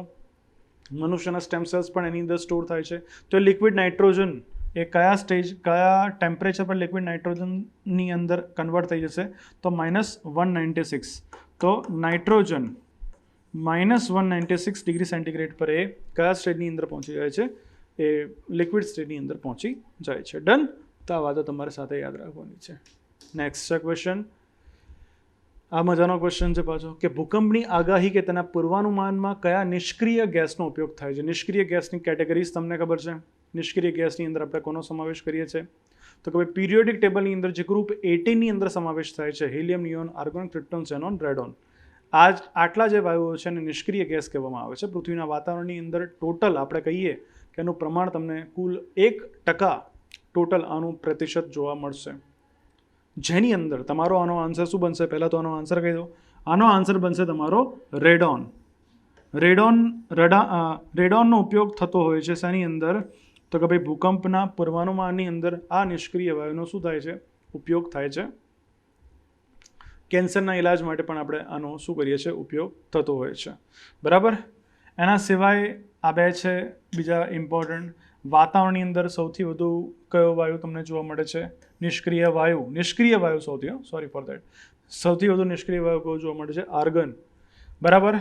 અને સૌથી વધારે આપણે એવું કહીએ કે સેકન્ડ નંબરનું સૌથી લાઇટેસ્ટ એલિમેન્ટ હાઇડ્રોજન બાદ સૌથી વધારે પ્રાપ્ત થતું તત્વ ધેટ ઇઝ કયું છે? એ હિલિયમ છે. બરાબર છે. કયું તત્વ છે? પૂરા બ્રહ્માંડની અંદર આપણે એવું કહીએ તો કોનું પ્રપોર્શન વધારે? હિલિયમ. હાઇડ્રોજન બાદ જો કોઈ તત્વ જે ઇમ્પોર્ટન્ટ હોય દેટ ઇઝ હિલિયમ. મોનાઝાઇટ નામની રેતીની અંદરથી એનું પ્રપોર્શન પૃથ્વીની અંદર તમને સૌથી વધારે જોવા મળે છે. કોનું? હિલિયમનું. બરાબર. તો આ બધા જ નિષ્ક્રિય છે પણ આનો આન્સર તમારો શું બનશે? રેડોન બનશે. ડન. ઓકે. Next question. દળદળી ભૂમિ આપણે એવું કહીએ છીએ અને આપણે કળણ કહીએ છીએ એને માર્શ. અને એ જે કળણ ભૂમિ જે હોય ને એને માર્શી એટલે કે માર્શનો મતલબ જ થાય છે દળદળ. દળદળ એટલે તો કે ભાઈ રેતી અને પાણીનું મિશ્રણ થઈને જે એકદમ કાદવવાળું જે સ્ટ્રક્ચર ક્રિએટ થાય ને એને દળદળ કહેવામાં આવે. જળ પ્લાવિત ભૂમિ કહેવામાં આવે. હિન્દીની અંદર એને જલાક્રાંતિ ક્ષેત્ર બોલવામાં આવે. અલગ અલગ રિજનના એની અંદર એના અલગ અલગ નામ છે. બરાબર છે ને. કોઈક જગ્યા પર એને પોલ્ડર એવું બોલાય. યુરોપની અંદર એને પોલ્ડર કહેવામાં આવે. આફ્રિકાની અંદર એને સ્વેમ્પ કહેવામાં આવે.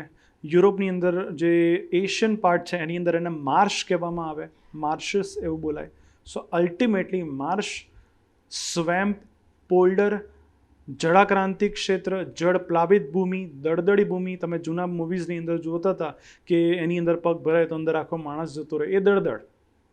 બરાબર ને. તો એને માર્શ પરથી માર્શ ગેસ એવું નામ આપવામાં આવ્યું છે. તો એ માર્શ ગેસની અંદર કયો વાયુ પ્રાપ્ત થાય છે? બહુ કોમન ક્વેશ્ચન છે. કયો વાયુ મળે છે? મીથેન. બરાબર છે ને. સો આની અંદર આનો આન્સર તમારો શું આવશે? માર્શ ગેસ તરીકે કોને ઓળખવામાં આવે છે? મીથેન. સીએનજીની અંદર પણ તમે શેનો ઉપયોગ કરો છો? મીથેનનો ઉપયોગ કરો છો. બ્યુટેન અને પ્રોપેનનો ઉપયોગ તમે શેની અંદર કરો છો? એલપીજીની અંદર કરો છો. ડન. તો આનો આન્સર તમારો શું બનશે? મીથેન બનશે. Right. That is marsh gas. કયા રોગના નિદાન માટે વિડાલ ટેસ્ટ કરવામાં આવે છે? પૂછેલો સવાલ છે. આની અંદર મેં મૂક્યો. આ પણ ઇઝ ક્વેશ્ચન તમારી સામે કે વિડાલ ટેસ્ટ શેના માટે? તો કે ભાઈ એ ટાઇફોઇડના પરીક્ષણ માટે. શેના? ટાઇફોઇડના પરીક્ષણ માટે. ટાઇફોઇડ થયો છે કે નહીં એના માટેનો જે ટેસ્ટ છે ટેસ્ટને આપણે શું કહીએ છીએ? વિડાલ ટેસ્ટ કહીએ છીએ. ડન. ભૂલતા નહીં, વાતને યાદ રાખજો. અને આ તમારો આનો શું છે? સાચો આન્સર છે. રોગ ફરી પાછો એક પૂછ્યો છે કે આ રોગને ઓળખાવો કે આ રોગ કયો છે. બરાબર. પહેલો છે કે એની ખાસિયતો પ્રમાણે કે આ એક પ્રજીવથી થાય છે જેનું નામ છે એન્ટામીબા હિસ્ટોલિકા. બીજું, દૂષિત પાણી તેમજ ખોરાક ગ્રહણ કરવાથી ફેલાય છે. મતલબ કંઈ તમે ઓરલી કંઈ ખાધું પીધું એના દ્વારા ફેલાવ. અને એની અંદર કીધું કે પેટમાં દુખાવાની સાથે ઝાડા થશે. કઈ ડિસીઝની અંદર આવું બનશે? તો જે ડિસીઝ છે એ ડિસીઝ કયો છે? મરડો છે. બે પ્રકારના મરડા હોય છે, એક બેસિલસ કે જે બેક્ટેરિયા દ્વારા થશે અને બીજો એમેબિક મરડો કે જે એન્ટમીબા હિસ્ટોલિકા નામના પ્રજીવ દ્વારા થશે. તો આનો આન્સર શું બનશે એ કે ભાઈ બહુ ઇઝી ક્વેશ્ચન છે, આના પરથી પણ તમે પ્રિડિક્ટ કરી શકો કે ઝાડા થશે પેટમાં દુખાવાની સાથે, દૂષિત પાણી ખોરાક દ્વારા ફેલાશે, બરાબર છે ને, અને છેલ્લું તો છે એન્ટમીબા હિસ્ટોલિકા. ડન. તો આનો આન્સર શું બનશે? મરડો છે. બરાબર. ચલો ઓકે, ક્વેશ્ચન છે કરોડરજ્જુની અંદરથી કુલ કેટલી જોડ ચેતાઓ ઉદ્ભવે છે? કુલ કેટલી જોડ ચેતાઓ કરોડરજ્જુમાંથી ઉદ્ભવશે? સો આનો પણ એકદમ સીધો આન્સર છે 31 જોડ ચેતાઓ અહીંયાથી શું થાય છે? ઉત્પન્ન થાય છે. કુલ કેટલી જોડ ચેતાઓ? જોડની અંદર તો 31 જોડ ચેતાઓ કરોડરજ્જુની અંદરથી શું થતી હોય છે? એ પ્રોડ્યુસ બનતી હોય છે, રાઈટ, ઉદ્ભવતી હોય છે, રાઈટ. નેક્સ્ટ છે સોરી ખોરાકનું પાચન નિયંત્રણ તેમજ જઠરના સ્રાવોનું નિયંત્રણ મગજનો કયો ભાગ કરે છે? જ્યારે પાચન અને એના રિલેટેડ વોમિટિંગ આ બધી વસ્તુની જ્યારે વાત આવે ને તો એના માટેનો જે ભાગ કંટ્રોલ કરતો હોય છે ને એ ભાગનું નામ છે લંબમજ્જા, મેડ્યુલા ઓબ્લેગેન્ટા. બરાબર છે ને? તો આનો આન્સર તમારો શું બનશે? આનો આન્સર તમારો બનશે લંબમજ્જા. આ તમારું સેરી બેલમ છે, નાના મગજનો પાર્ટ. આ તો મધ્ય મગજ છે જ કે જે તમારો જેની અંદર બે મુખ્ય ભાગ ટેક્ટમ અને ટેકનેક્ટમ જેવા ભાગ જોવા મળે છે, અને આ શું છે? સેરિબ્રમ, અગ્ર મગજના ભાગ રૂપે તમને જોવા મળશે. ડન. ચલો, તો આનો આન્સર તમારો શું બને છે? લંબમજ્જા બને છે. નેક્સ્ટ ક્વેશ્ચન છે સફેદ રંગના પ્રકાશમાં કયા રંગનું પ્રકિર્ણન સૌથી વધારે થાય છે? બરાબર છે ને? કયા રંગનું પ્રકિર્ણન તમને સૌથી વધારે જોવા મળશે? રાઈટ. તમારી સામે ઓપ્શન છે. આની અંદર કયા રંગના પ્રકાશનું પ્રકિર્ણન તમને સૌથી વધારે જોવા મળે છે? તો પ્રકિર્ણન માટે એક સિમ્પલ ફિનોમિના કામ કરતો હોય છે કે ભાઈ જેની તરંગ લંબાઈ આપણે કહીએ છીએ કે તરંગ લંબાઈ જેની વધારે હશે, તરંગ લંબાઈ જેની વધારે હશે એનું પ્રકિર્ણન કેવું તમને જોવા મળશે? ઓછું જોવા મળશે. અને જેની તરંગ લંબાઈ ઓછી હશે, લેમ્બડા ઓછો, એનું પ્રકિર્ણન તમને કેવું જોવા મળશે? વધારે જોવા મળશે. હમણાં જ કીધું હતું કે આટલો ટાઈમ ફ્રેમ છે, તરંગ લંબાઈ ફોર એક્ઝામ્પલ હું કહું આટલી છે, અને આ જ ટાઈમ ફ્રેમની અંદર હું કહું કે તરંગ લંબાઈ ઓછી છે આવી, તો આ કેટલા બધા એવું કહીએ કે તરંગો આની અંદરથી પસાર થઈ ગયા આટલા જ સમયની અંદર, તો આપણે કહીએ કે આની ફ્રીક્વન્સી કેવી છે? વધારે છે. પણ તરંગની લંબાઈ કેવી છે? તરંગની ટોટલ લેન્થ ઓછી છે. આની તરંગની લંબાઈ કેવી છે? વધારે છે. ફ્રીક્વન્સી કેવી છે? ઓછી છે. તો બંને વચ્ચેનું રિલેશન ઇન્વર્સ છે. વાત એવી જ છે કે જાનીવાલી પિનારાની અંદર જાંબલી રંગની તરંગ લંબાઈ ઓછી અને ફ્રીક્વન્સી હાયર છે. એન્ડ હેન્ડ્સ હમણાં જ મેં કીધું કે જેની તરંગ લંબાઈ ઓછી એનું પ્રકિર્ણન કેવું રહેશે? વધારે રહેશે. તો આનો આન્સર તમારો શું બનશે? જાંબલી રંગ. વેધર લાલ રંગની તરંગ લંબાઈ સૌથી વધારે, એટલા માટે એનું જે કહીએ છીએ કે પ્રકિર્ણન કેવું થતું જોવા મળે છે? તમને સૌથી ઓછું થતું જોવા મળે છે. Getting this? તો આ વાતને તમે સાથે અહીંયા યાદ રાખજો. બરાબર. ચલો, તો લાલ રંગ સૌથી ઓછું, હવે એને તો કન્સિડર કરવાના જ નથી. આપણે એમાં તમારો આન્સર બની જતો હતો, તો આનો આન્સર શું બનશે? જાંબલી રંગ. ડન. નેક્સ્ટ. કયા નિયમ અનુસાર સારા શોષક હંમેશા સારા ઉત્સર્જક હોય છે? અન્ય રીતે કહીએ તો ઉષ્માને સારી રીતે જે બહુ જ સારી રીતે એબ્ઝોર્બ કરશે એ બહુ જ સારી રીતે એને ઉત્સર્જન પણ કરી શકે છે અને રેડિયેટ પણ કરી શકે છે. તો અહીંયા ઉષ્માના રેડિયેશનની વાત છે. જેમ આપણે એવું કહીએ છીએ કે દિવસ દરમિયાન પૃથ્વી ઉષ્માને ગરમ કરે છે અને રાત્રિ દરમિયાન ઉષ્માને શું કરે છે? પાછી ફેંકે છે. બરાબર છે ને? અને અહીંયા જ ગ્રીન હાઉસ ઇફેક્ટ કામ કરતી હોય છે કે જે ઉષ્માને બહાર જવા દેવી જોઈએ ઘણા બધા અંશે, તો એ ઉષ્માને રોકી રાખશે અને પૃથ્વી પર પાછી ફેંકે. ઘણા બધા લોકો આની અંદર કામ કરતા હોય છે, ગ્રીન હાઉસ ગેસીસ કામ કરતા હોય છે, બરાબર.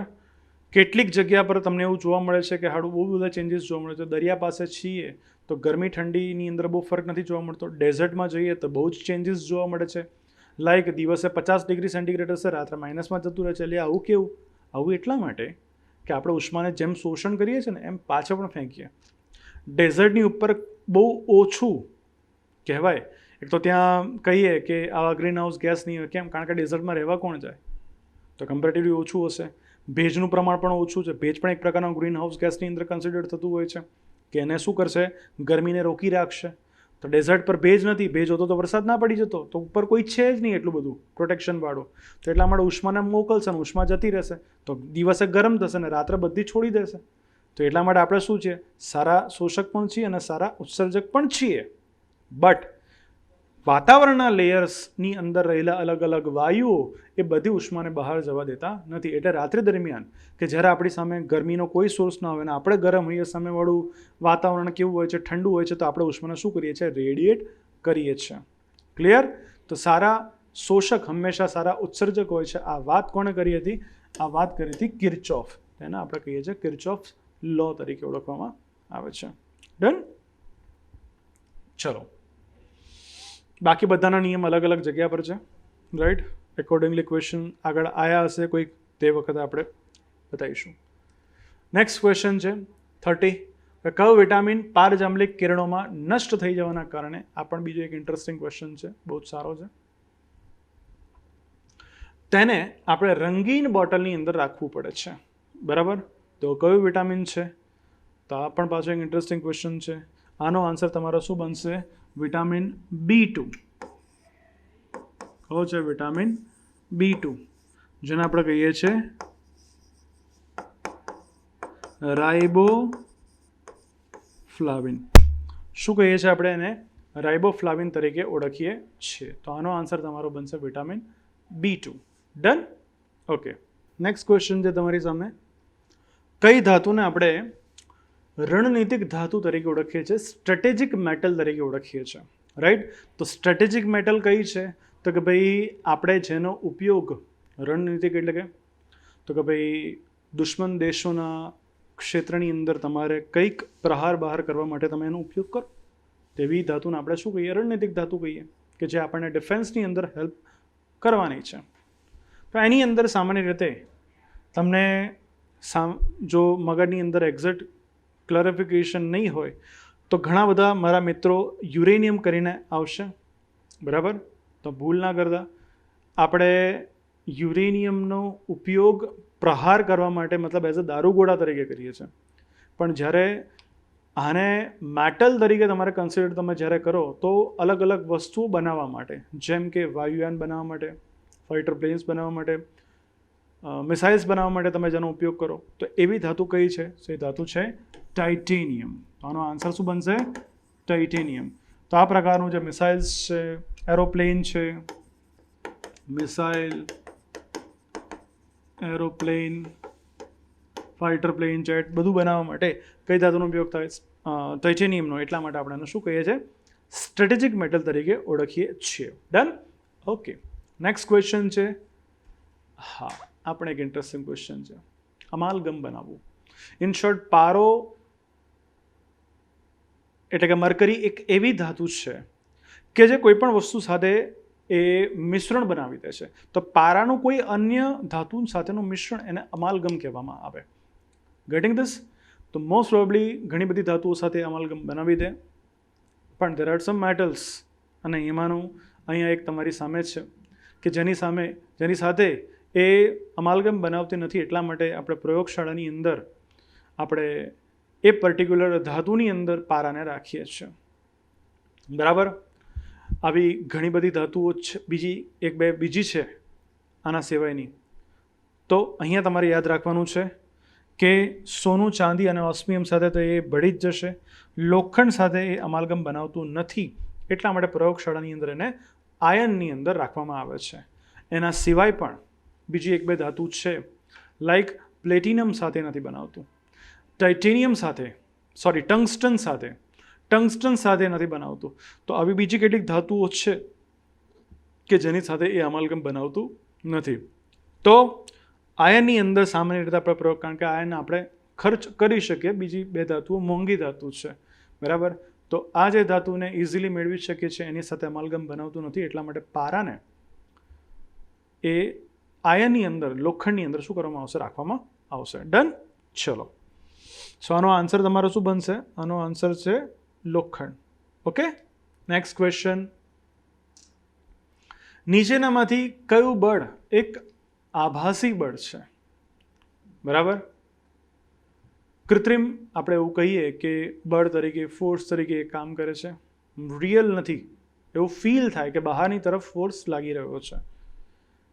તો એ ફોર્સ ભૂલી જ ગયો, કયો ફોર્સ છે? તો એ ફોર્સ છે કેન્દ્ર ત્યાગી બળ. એટલે કે સામાન્ય રીતે મેં શીખવાડ્યું છે કે યુનિફોર્મ સર્ક્યુલર મોશનની અંદર એક કેન્દ્ર તરફ બળ લાગે, કેન્દ્ર તરફ બળ લાગે એને કેન્દ્રગામી બળ કહેવાય છે. પણ જ્યારે વ્યક્તિ ટર્ન લે તો એ વખતે એને એવું ફીલ થાય કે એ બહારની તરફ શું થઈ રહ્યો છે, જઈ રહ્યો છે. ખરેખર આવો ફોર્સ હોતો નથી, બરાબર. અને ફોર્સ નથી હોતો એટલા માટે આપણે શું કહીએ છીએ, કેન્દ્ર ત્યાગી ફોર્સ કહીએ છીએ. અને આવા ફોર્સને કહેવામાં આવે છે આભાસી બળ કહીએ છીએ. ખાસ કરીને વ્યક્તિ જ્યારે ટર્ન લે છે, તો ટર્ન વખતે વ્યક્તિ શું થાય છે, બહારની તરફ ધકેલાય છે, બરાબર છે. So there must be some force કે એને અંદરની તરફ એટ્રેક્ટ કરી રહ્યું છે. સો એ જે ફોર્સ એટ્રેક્ટ કરી રહ્યું છે કેન્દ્રગામી બળ, પણ એને ફીલ થઈ રહ્યું છે કે હું બહારની તરફ ફેંકાઈ રહ્યો છું, તો એ આભાસી બળ કયું છે? તો એ આભાસી બળ કયું છે? કેન્દ્ર ત્યાગી બળ છે, બરાબર છે ને. બીજા આ બે ફોર્સ છે, એક છે સંશક્તિ બળ, બરાબર ને, જેને આપણે કહીએ છીએ કોહેસિવ ફોર્સ, બરાબર છે ને. બીજું આશક્તિ બળ હોય છે, એડહેસિવ ફોર્સ આપણે એવું કહીએ. ગુરુત્વાકર્ષણ બળ, મેં આના પહેલાંની અંદર પણ તમને એવું કીધું છે કે બ્રહ્માંડનું સૌથી આપણે એવું કહીએ કે વીક ફોર્સ ગુરુત્વાકર્ષણ બળ તરીકે કન્સિડર કરવામાં આવે છે, રાઈટ. તો ચારે ચાર ઓપ્શન પણ સમજાઈ ગયા છે. અને અહીંયા તમને એવી ખબર પડી કે કેન્દ્ર ત્યાગી બળ એ કેવો છે? આભાસી બળ છે. નેક્સ્ટ ક્વેશ્ચન છે, યસ, દાઢી બનાવવા માટે કયા પ્રકારના અરીસાનો ઉપયોગ થાય છે? આ ઇઝી ક્વેશ્ચન કેટેગરીની અંદર.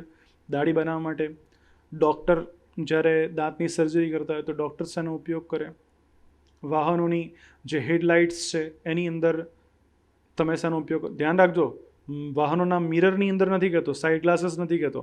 સાઇડ ગ્લાસીસની અંદર અલગ બહિર્ગોળ, બહારની તરફનો અરીસો, તો હું એવી રીતે યાદ રાખો, બહિર્ગોળ એ રીતે સેટ કરીને શીખવાડો. આમ તો નોર્મલી તો આખું લોજિકલ શીખવાડું છું કે કઈ જગ્યા પર પ્રતિબિંબ પડશે, કેવી રીતે થશે. આપણા એપ્લિકેશનની અંદર મેં એ જ રીતે બતાવ્યું છે. બટ સિમ્પલ વેની અંદર તમારે યાદ બહારની તરફ છે તો બહિર્ગોળ. ડન. જ્યારે આની અંદર દાઢી કરતી વખતે જ્યારે વાળંદ જ્યારે ઉપયોગ કરતો હોય તો એ વખતે એ વસ્તુને થોડીક એનલાર્જ કરીને જોવાનું હોય. તો અંતર્ગોળ અરીસાની સ્પેશિયાલિટી છે. માઇક્રોસ્કોપની અંદર એનો ઉપયોગ થતો હોય, કેમ વસ્તુને શું કરવાની છે? એનલાર્જ કરવાની છે. Getting this? તો આ બધી જગ્યા પર શેનો ઉપયોગ થશે? અંતર્ગોળ અરીસાનો ઉપયોગ થશે. તો આનો આન્સર શું આવશે? અંતર્ગોળ અરીસાનો, દાઢી બનાવવા માટે ના અરીસા, રાઈટ. બહિર્ગોળ અરીસાની અંદર આપણે કહીએ છીએ કે વાહનોના સાઇડ ગ્લાસીસ બનાવવા માટે સમતલ અરીસો મેં હમણાં તમને શીખવાડી દીધો. પેરિસ્કોપની અંદર એનો ઉપયોગ થાય છે. એના સિવાય પણ ઘણા બધા ઉપયોગ છે.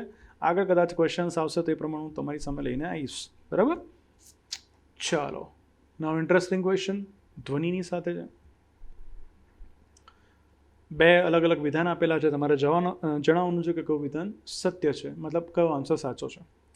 ધ્વનિની ઝડપનો આવૃત્તિની સાથે કોઈ સંબંધ નથી, એટલે કે આવૃત્તિ વધે કે ઘટે એની સાથે ધ્વનિની ઝડપમાં કોઈ ફરક પડતો નથી. આ છે તમારું સ્ટેટમેન્ટ 1. અને સ્ટેટમેન્ટ ટુ શું છે કે જો આવૃત્તિ વધે તો ધ્વનિ વધુ અંતર કાપી શકે. પહેલાં તો હું આ સ્ટેટમેન્ટને નિપટાવી દઉં. આવૃત્તિ વધે તો ધ્વનિ વધારે અંતર સુધી કાપી શકે, બરાબર. એટલે ફ્રીક્વન્સી વધારે હોવી, તરંગ લંબાઈ કેવી હશે? ઓછી હશે. કોના અવાજમાં આવું હોય છે? તો હું કહું છું કે સ્ત્રીઓના અવાજમાં આવી સ્પેશિયાલિટી હોય, અવાજ પાતળો હોય. પુરુષોનો અવાજ કેવો હોય? જાડો હોય, બાસ વધારે હોય, હું એવું કહું છું. બરાબર?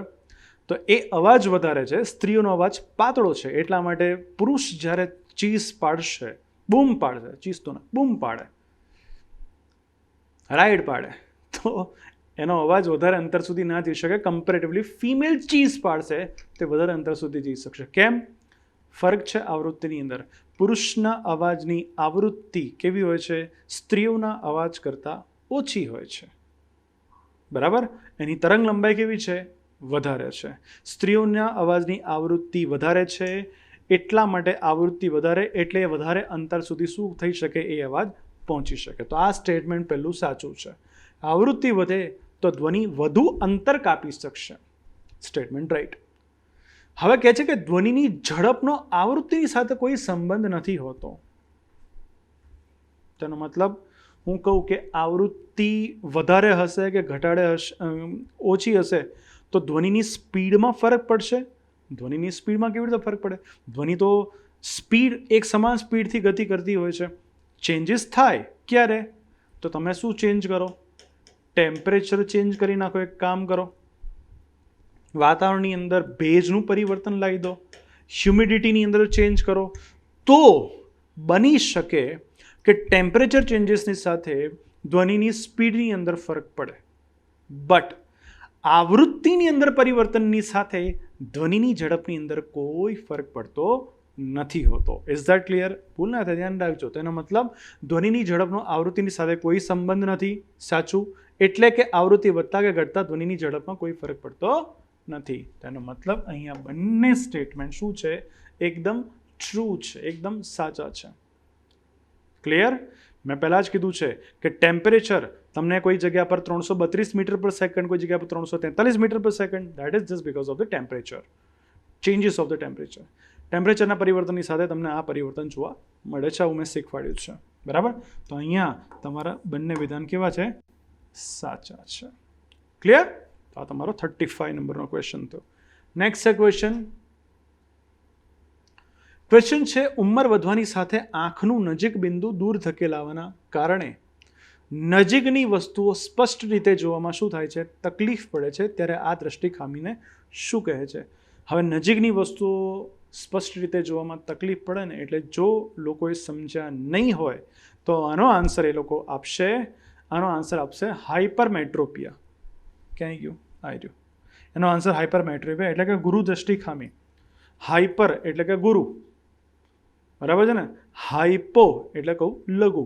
તો હાઇપર એટલે કે ગુરુ દ્રષ્ટિ ખામી. ગુરુ દ્રષ્ટિની ખામીની અંદર સામાન્ય રીતે એવું શીખવાડવામાં આવે છે કે ગુરુ એટલે કે દૂરની વસ્તુ શું દેખાશે? એને વ્યવસ્થિત દેખાશે, નજીકની વસ્તુ જોવામાં તકલીફ પડશે. આ રીતે એને જોઈન કરીને યાદ રાખ્યું હોય. તો અહીંયા એવું જ કીધું કે નજીકની વસ્તુ સ્પષ્ટ રીતે જોવામાં તકલીફ પડે છે, એટલા માટે જોઈન કરીને આન્સર આપા હાઇપરમેટ્રોપિયા. પણ ધ્યાન રાખજો, અહીંયા એક વસ્તુ એડ થયેલી છે. શું છે? ઉંમર વધવાની સાથે, જ્યાં આ શબ્દનો પ્રયોગ થયો કે ઉંમર વધવાની સાથે આ આંખનું નજીક બિંદુ દૂર ધકેલાઈ ગયું છે અને તકલીફ થવાની શરૂ થઈ ગઈ, તો એ વખતે તમારો આન્સર શું આવશે? આનો આન્સર આવશે પ્રેસબાયોપિયા. શું આવશે આનો આન્સર? પ્રેસબાયોપિયાનો આન્સર આવશે કે ઉંમર વધવાની સાથે આ પ્રોબ્લેમ આવ્યો છે. તકલીફ એ જ છે જે હાઇપરમેટ્રોપિયાની છે. એટલે કે વ્યક્તિને દૂરનું દેખાય છે પણ નજીકની વસ્તુ સ્પષ્ટ રીતે જોવામાં તકલીફ પડે છે. પણ અહીંયા ઉંમર ઇફેક્ટિવ છે કે ઉંમર વધવાની સાથે આવું થાય. તો આ જે ડિસીઝ જે છે કહેવાય છે, એ કયો કહેવાય છે? પ્રેસબાયોપિયા. તો આન્સર આવશે પ્રેસબાયોપિયા. માયોપિયાની અંદર દૂરની વસ્તુ જોવામાં તકલીફ પડે છે, નજીકની વસ્તુ સ્પષ્ટ દેખાય છે. હાઇપરમેટ્રોપિયામાં આવું જ છે કે નજીકની વસ્તુ જોવામાં તકલીફ પડે છે, દૂરની વસ્તુ જોવાય છે. પ્રેસબાયોપિયાની અંદર બે અલગ અલગ પ્રોબ્લેમ છે કે જેની અંદર ન નજીકની વસ્તુ દેખાય ન દૂરની વસ્તુ દેખાય. આ એક. અને બીજામાં શું તકલીફ થાય કે એને દૂરની દેખાય પણ નજીકની ના દેખાય. તો પ્રેસબાયોપિયાની બે કેટેગરી છે, જેની અંદર ડબલ અલગ અલગ ચશ્મા, નીચેના હશે તો એ વખતે એને નજીકની વસ્તુ જોવા માટે, અને ઉપરની તરફ હશે તો એ દૂરની વસ્તુ જોવા માટે અલગ અલગ એ લેન્સીસનો ઉપયોગ કરશે. બરાબર છે ને? પણ સાથે જ બીજો એક પ્રોબ્લેમ અહીંયા એવો હોય છે કે એની અંદર એક કેટેગરી એવી થઈ કે જેની અંદર ડ્યુઅલ ચશ્માનો ઉપયોગ થાય, બીજાની અંદર શું થાય? ખાલી નજીકના ચશ્માનો ઉપયોગ થાય, નજીકની વસ્તુ જોવા માટેનો ઉપયોગ થતો હોય. ક્લિયર? તો આ વાતને તમારે યાદ રાખવાની છે. નેક્સ્ટ ક્વેશ્ચન છે કે કયા હાડકાને સ્ત્રીઓમાં પુરુષોની અંદર હોય તો એને કુપોષણ કહેવામાં આવે, પણ સ્ત્રીઓની અંદર એને શું કહેવામાં આવે છે? સૌંદર્યવર્ધક, બ્યુટી બોન તરીકે ઓળખવામાં આવે છે. બરાબર છે ને? તો એ જે બ્યુટી બોનનું નામ શું છે? તેનું નામ છે અક્ષક. આન્સર આનો આવશે અક્ષક. ઇંગ્લિશની અંદર એને કહેવામાં આવે છે ક્લેવિકલ. અહીંયા તમે ખાલી એટલું સર્ચ કરશો બ્યુટી બોન તો બધી અલગ અલગ હિરોઈન્સને બધાના ફોટા આવશે, અને આ જે ભાગ જે છે, આ જે ભાગ, આ જ અક્ષક કહેવામાં આવે. આ જે છે ને એને ઇંગ્લિશની અંદર ક્લેવિકલ કહેવામાં આવે. સો એને બ્યુટી બોન તરીકે ઓળખવામાં આવે છે, સૌંદર્યવર્ધક, મતલબ સુંદરતાની સાથે સંકળાયેલું હાડકું. બરાબર છે ને? એના સિવાય સ્કંધાસ્થિ, જે બેક સાઈડ પર તમને જે જોવા મળે છે એ સ્કંધાસ્થિ છે. હ્યુમેરસ અપર હાડકું, અહીંયા આ જે છે એને આપણે હ્યુમેરસ કહીએ છીએ. અને અહીંયા બે હાડકા છે, એમાંનું એક હાડકું છે જેનું નામ છે અરિયાસ્થિ. બરાબર ને? તો બધા તમને હાથની અંદર જોવા, મતલબ અપર બોડીની અંદર જોવા મળતા, અગ્ર ઉપાંગની અંદર જોવા મળતા હાડકા છે. સો એની અંદર અક્ષક જે છે એને આપણે શું કહીએ છીએ? બ્યુટી બોન તરીકે ઓળખીએ છીએ. ક્લિયર? Next question. જીનેટિકલ રીતે મોડિફાઈડ ગોલ્ડન રાઈસ, બરાબર, એની અંદર કયા વિટામિનનો ગુણ ઉમેરાયેલો હોય છે? ગોલ્ડન રાઈસ એ રાઈસ બેઝિકલી કયા કલરનું હોય? તો રાઈસનો કલર છે વ્હાઇટ કલર, NODNA. અને બીજી તરફ વિટામિન એ, પહેલાં તો આનો આન્સર લખી દઈએ. આન્સર શું આવશે? Vitamin A. વિટામિન એને આપણે હંમેશા શીખવાડીએ છીએ કે એને યલો સબસ્ટન્સ કહેવાય છે. એનો કલર કેવો હોય છે? યલો હોય છે. એટલે કહું છું કે ભાઈ વિટામિન એનો સૌથી વધારે બહુ મોટા સ્ત્રોત રૂપે આપણે જોવા જઈએ તો ગાજર એક બહુ સારો સ્ત્રોત છે. ગાજરનો વચ્ચેનો ભાગ તમને પીળો જોવા મળે, તેના પરથી હું યાદ રાખજો કે વિટામિન એ એનું બેઝિક ફોર્મ છે બી કેરોટીન. શું કહીએ છીએ આપણે એને? ગાજર પરથી કેરોટ, અને કેરોટ પરથી યાદ રખાવડાવું બી કેરોટીન. શું કહેવાય છે? બી કેરોટીન. અને આ બી કેરોટીનનો કલર કેવો છે? યલો. અને યલો કલરને વ્હાઇટ કલરને ભેગા કરો ને, અને તમને ખબર છે કે રાઈસનો દાણો કેવો હોય? ચમકદાર હોય. તો આછા પીળા રંગ હોય અને ચમકદાર હોય તો એ લુક કેવો આપે? ગોલ્ડન લુક આપે. અને એટલા જ માટે તમે જો આ ગોલ્ડન રાઈસને ગ્રહણ કરો તો સાથે સાથે તમને કયો વિટામિન પ્રાપ્ત થઈ જાય? એની અંદર વિટામિન એ પ્રાપ્ત થઈ જાય. તો રાઈસના દાણાની સાથે વિટામિન પ્રાપ્ત થવું, અને તમે વિટામિન એની ડેફિશિયન્સીથી તમે શું કરી શકો છો? વ્યક્તિને મુક્ત કરી શકો છો. તો આનો આન્સર તમારો શું બનશે? Vitamin A. ભૂલથી પણ આ ત્રણમાંથી એક પણ કરવાનો નથી. આ તો UPSC લેવલનો સવાલ છે, એની અંદર પણ પૂછવામાં આવ્યો છે. બરાબર? પણ જનરલ સાયન્સની અંદર આવે છે તો મેં એને જોઈન કરીને તમને આપ્યું. આ ટેકનોલોજીને આપણે કહીએ છીએ રિકોમ્બિનન્ટ DNA ટેકનોલોજી. આપણે એવું કહીએ છીએ. કોમ્બિનેશન કરવાનું છે, DNA લેવલ પર જઈને બંનેને ભેગું કરી દેવાનું છે અને વસ્તુને પ્રોડ્યુસ કરવાની છે. બરાબર?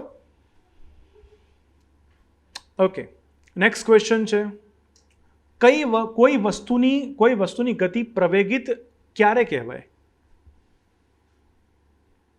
મતલબ કોઈ વસ્તુને એક્સેલરેશન મળી રહ્યું છે, પ્રવેગ મળી રહ્યો છે, એવું ક્યારે કહેવાય?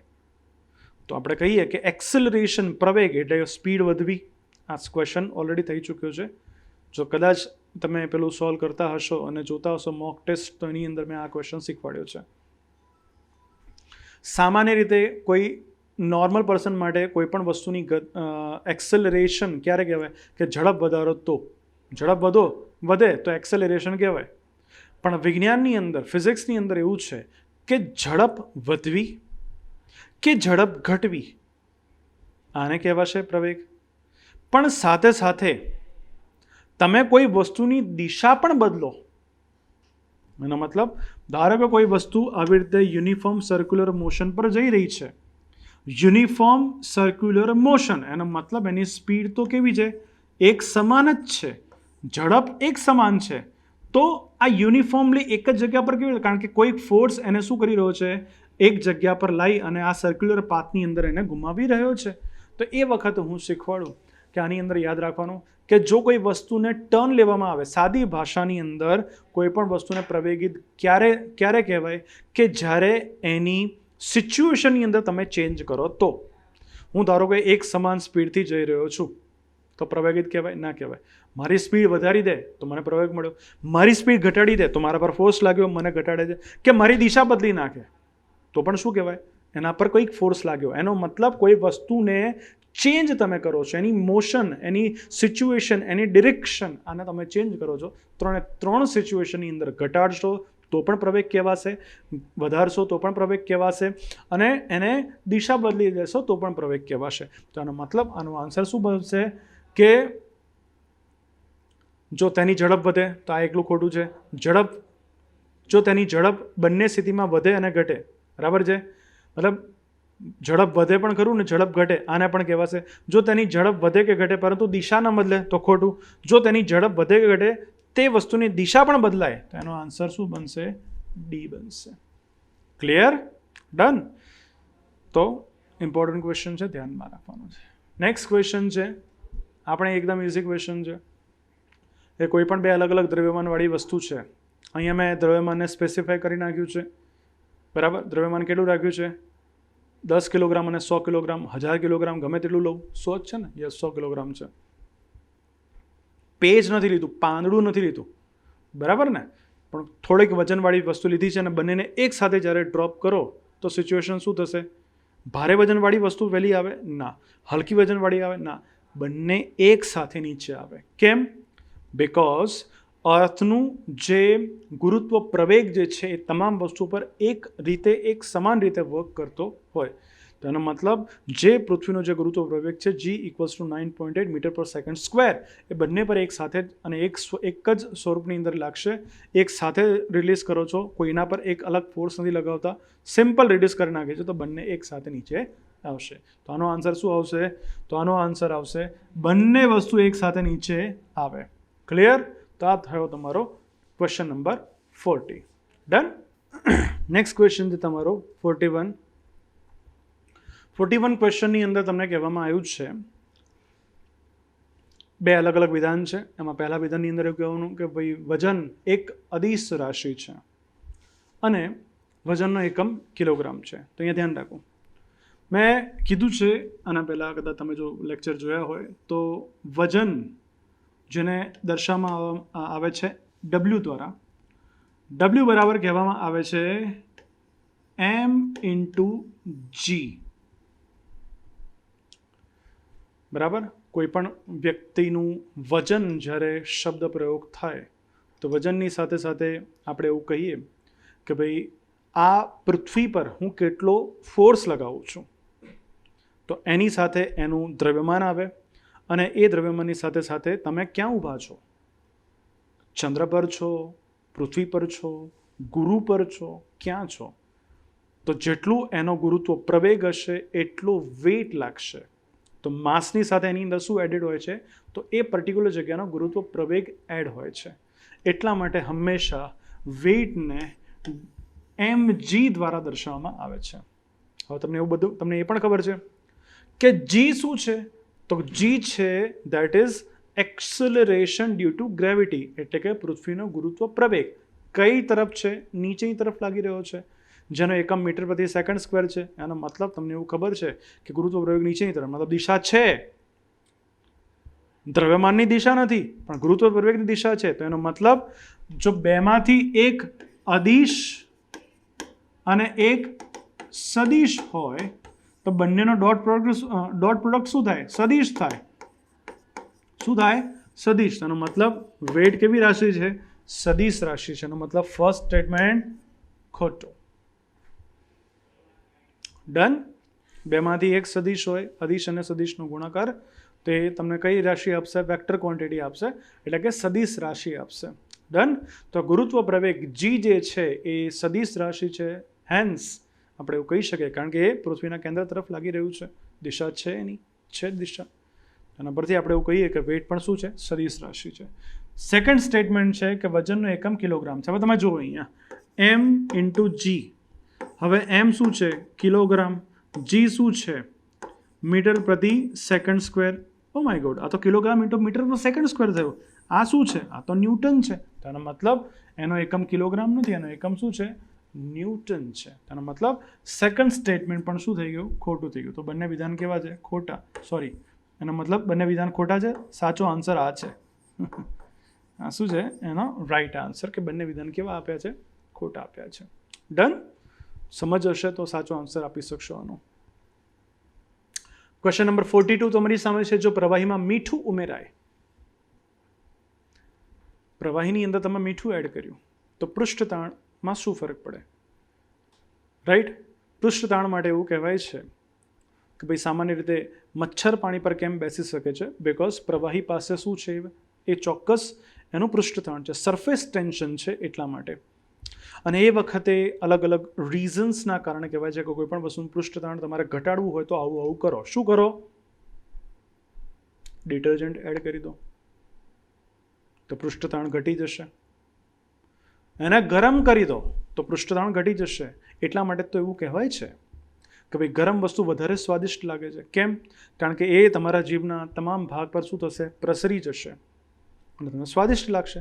એટલે સૂપ જે છે એ ગરમ હોય તમને સ્વાદિષ્ટ લાગે છે. કેમ? કારણ કે એનું સરફેસ ટેન્શન કેવું હોય છે? ઓછું હોય છે. નીડલ જે છે એ પ્રવાહીની એકદમ તમે ધીરે રહીને કાગળ પર લઈને એના પર મૂકી હોય અને કાગળ નીચે બેસી જશે અને નીડલ પાણી પર રહી જશે. કેમ? સરફેસ ટેન્શનના કારણે. તો આ સરફેસ ટેન્શન પાણીની જે કહેવાય છે કે એનું ટીપું છે, એનો આકાર જે ગોળાકાર તમને જોવા, સરફેસ ટેન્શન વગેરે વગેરે બધું તમને ખબર છે.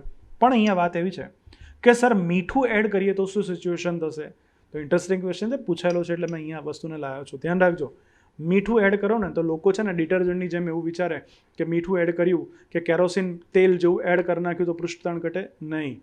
અહીંયા યાદ રાખજો, સોલ્ટ એડ કરશો ને તો એનું પૃષ્ઠતાણ શું થઈ જશે? વધી જશે. સોલ્ટી વધારે વસ્તુ હશે તો એનું પૃષ્ઠતાણ વધારે લાગશે. આનો આન્સર શું બનશે? પૃષ્ઠતાણ વધે. સરફેસ ટેન્શન શું થઈ જશે? વધી જશે. ક્લિયર? ભૂલ ના પડે, ધ્યાન રાખજો કે જ્યારે કોઈ પણ પ્રવાહીની અંદર તમે સોલ્ટ એડ કરો છો, ટેબલ સોલ્ટ એડ કરો, તેનું પૃષ્ઠતાણ શું થઈ જાય? વધી જાય. બરાબર? આ વાતને તમે ધ્યાનમાં રાખશો. સરફેસ ટેન્શન ઇન્ક્રીઝ થઈ જશે. Next question. માનવ શરીરના કયા અંગની અંદર રુધિર પ્રાપ્ત થતું નથી? બ્લડ નહીં પ્રાપ્ત થાય. તો એ રીઝનના કારણે તમે એને ઇઝી વેથી ટ્રાન્સપ્લાન્ટ કરી શકો છો. કયો ભાગ છે કે જેને તમે ટ્રાન્સપ્લાન્ટ ઇઝી વેથી કરી શકો છો? તો એ ભાગ છે આંખનો કોર્નિયા નામનો પાર્ટ. રાઈટ? તો કોર્નિયા પાસે શું નથી? બ્લડ સપ્લાય નથી. અને બ્લડ સપ્લાય નથી એટલા માટે એ પર્ટિક્યુલર વસ્તુને એને ઇઝીલી શું કરી શકાય છે? ટ્રાન્સપ્લાન્ટ કરી શકાય છે. તો આનો આન્સર શું બનશે? કોર્નિયા. Gating this? કોર્નિયા પાસે શું નથી? બ્લડ નથી. Next question.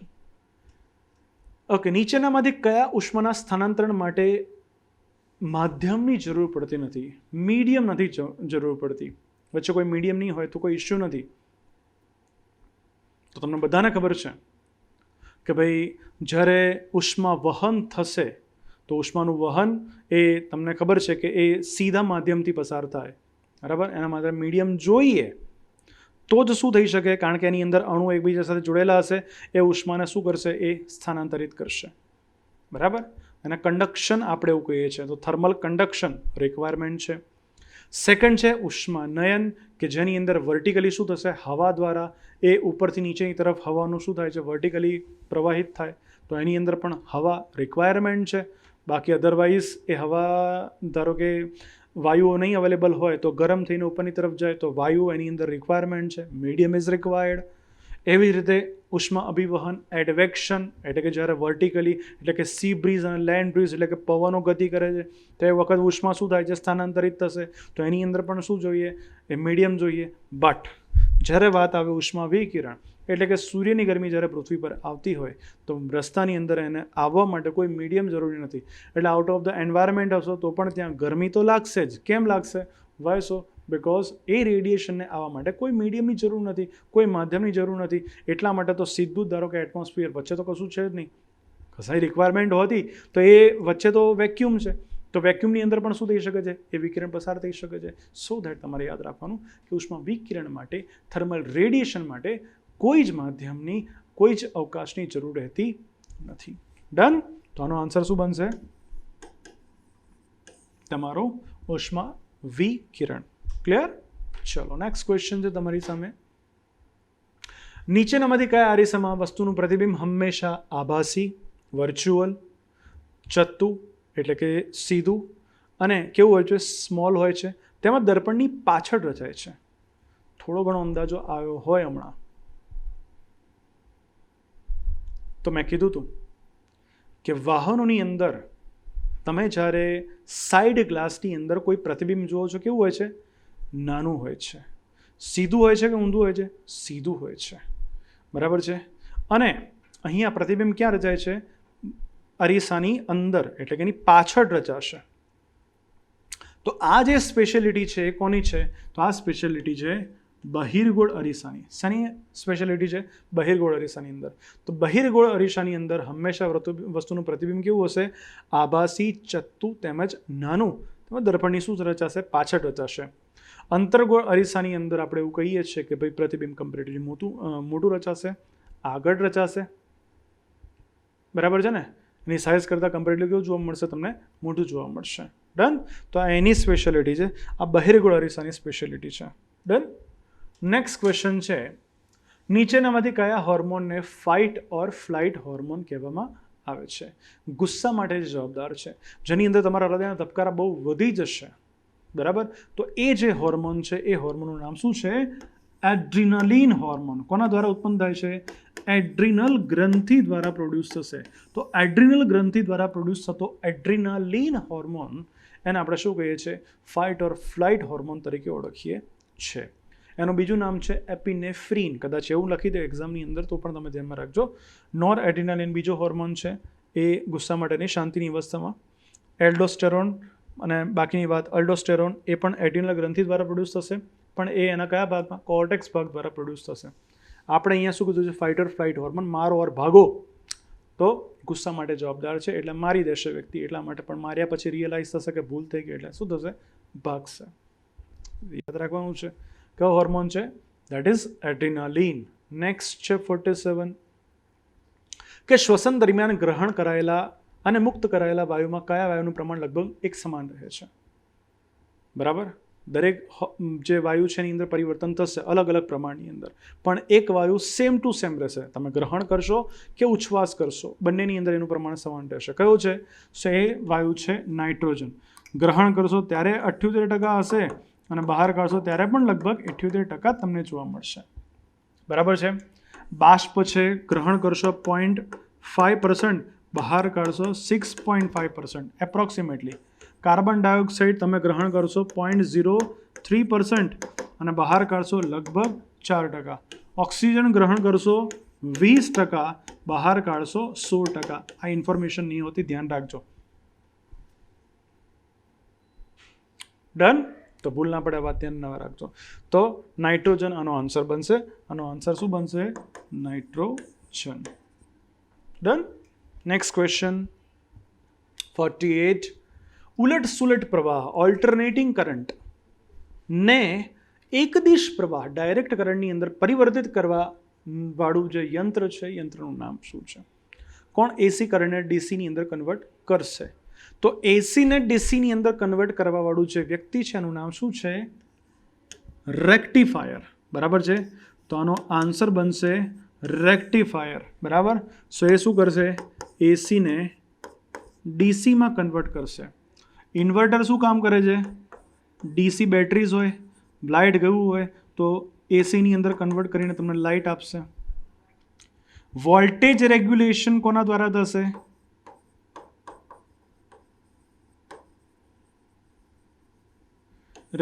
રેગ્યુલેટર દ્વારા થાય છે. અને ટ્રાન્સફોર્મર શું કામ કરે છે? ટ્રાન્સફોર્મર શું વર્ક કરશે?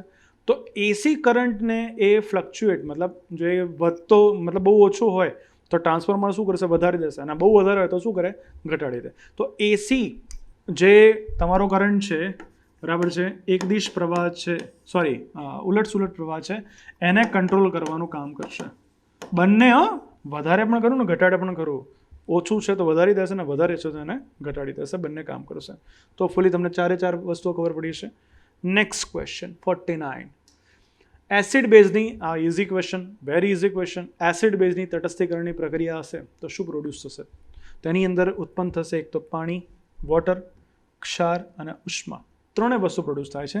આન્સર આનો બનશે, આન્સર બનશે ઉપરના તમામ પાણી, ક્ષાર અને ઉષ્મા. ત્રણે શું થાય છે? પ્રોડ્યુસ થાય છે એસિડ બેઝની. બંનેને ભેગા કરશો તે પ્રક્રિયાને તટસ્થીકરણ કહેવામાં આવે. ડન. અને 50મો અંતિમ ક્વેશ્ચન, આ પણ બહુ જ મજાનો ક્વેશ્ચન છે, પૂછાઈ શકે. કેમ? બિકોઝ તમને ધ્વનિ માટે આ સવાલ પૂછવામાં આવે કે ધ્વનિની સંવેદના આપણા કાનની અંદર કેટલી ટાઈમ સુધી રહે છે? 0.1 સેકન્ડ. તમને બધાને ખબર છે. સવાલ પૂછવામાં આવ્યો કે પરસિસ્ટન્સ ઓફ આઈ, તમે કોઈ વસ્તુને જોઈને તમે આ બાજુ જોયું તો એની સંવેદના તમારા આંખની અંદર એને કહેવામાં આવે પરસિસ્ટન્સ ઓફ આઈ. કોઈ પણ વસ્તુને તમે જુઓ છો તો એ કેટલા સમય સુધી તમારી આંખ પર એ પ્રતિબિંબ રહી શકે? સેકન્ડના કેટલા ભાગ સુધી? તેનો આન્સર તમારો શું બનશે? આન્સર બનશે સેકન્ડના 1/16 ભાગ. બહુ જ ઇમ્પોર્ટન્ટ ક્વેશ્ચન છે, ધ્યાન રાખજો. ક્વેશ્ચનને એ રીતે સેટ કર્યા છે કે જે તમે તમારી એક્ઝામની અંદર આવી શકે. ડન. તો સેકન્ડના 1/16 ભાગ સુધી કોઈ પણ વસ્તુનું પ્રતિબિંબ તમારી આંખની અંદર રહી શકે છે. ક્લિયર? તો હોપફુલી તમને મજા આવી હશે ગેમ રમવાની. ક્વેશ્ચન્સ મિશ્ર હતા, કેટલાક થોડા અઘરા મૂક્યા હતા, થોડાક ઇઝી મૂક્યા હતા, પરંતુ લેવલવાળા હતા કે ગેમ પણ રમાય અને સાથે સાથે તમને નોલેજ પણ મળે. એ મેઇન ઉદ્દેશ્ય હતો મારો, અને એ રીતે તમારી સામે આ બધા ક્વેશ્ચન્સને લઈને આવ્યો છું. રાઈટ? ઓકે. તો થેન્ક યુ સો મચ. મળીએ ફરીથી.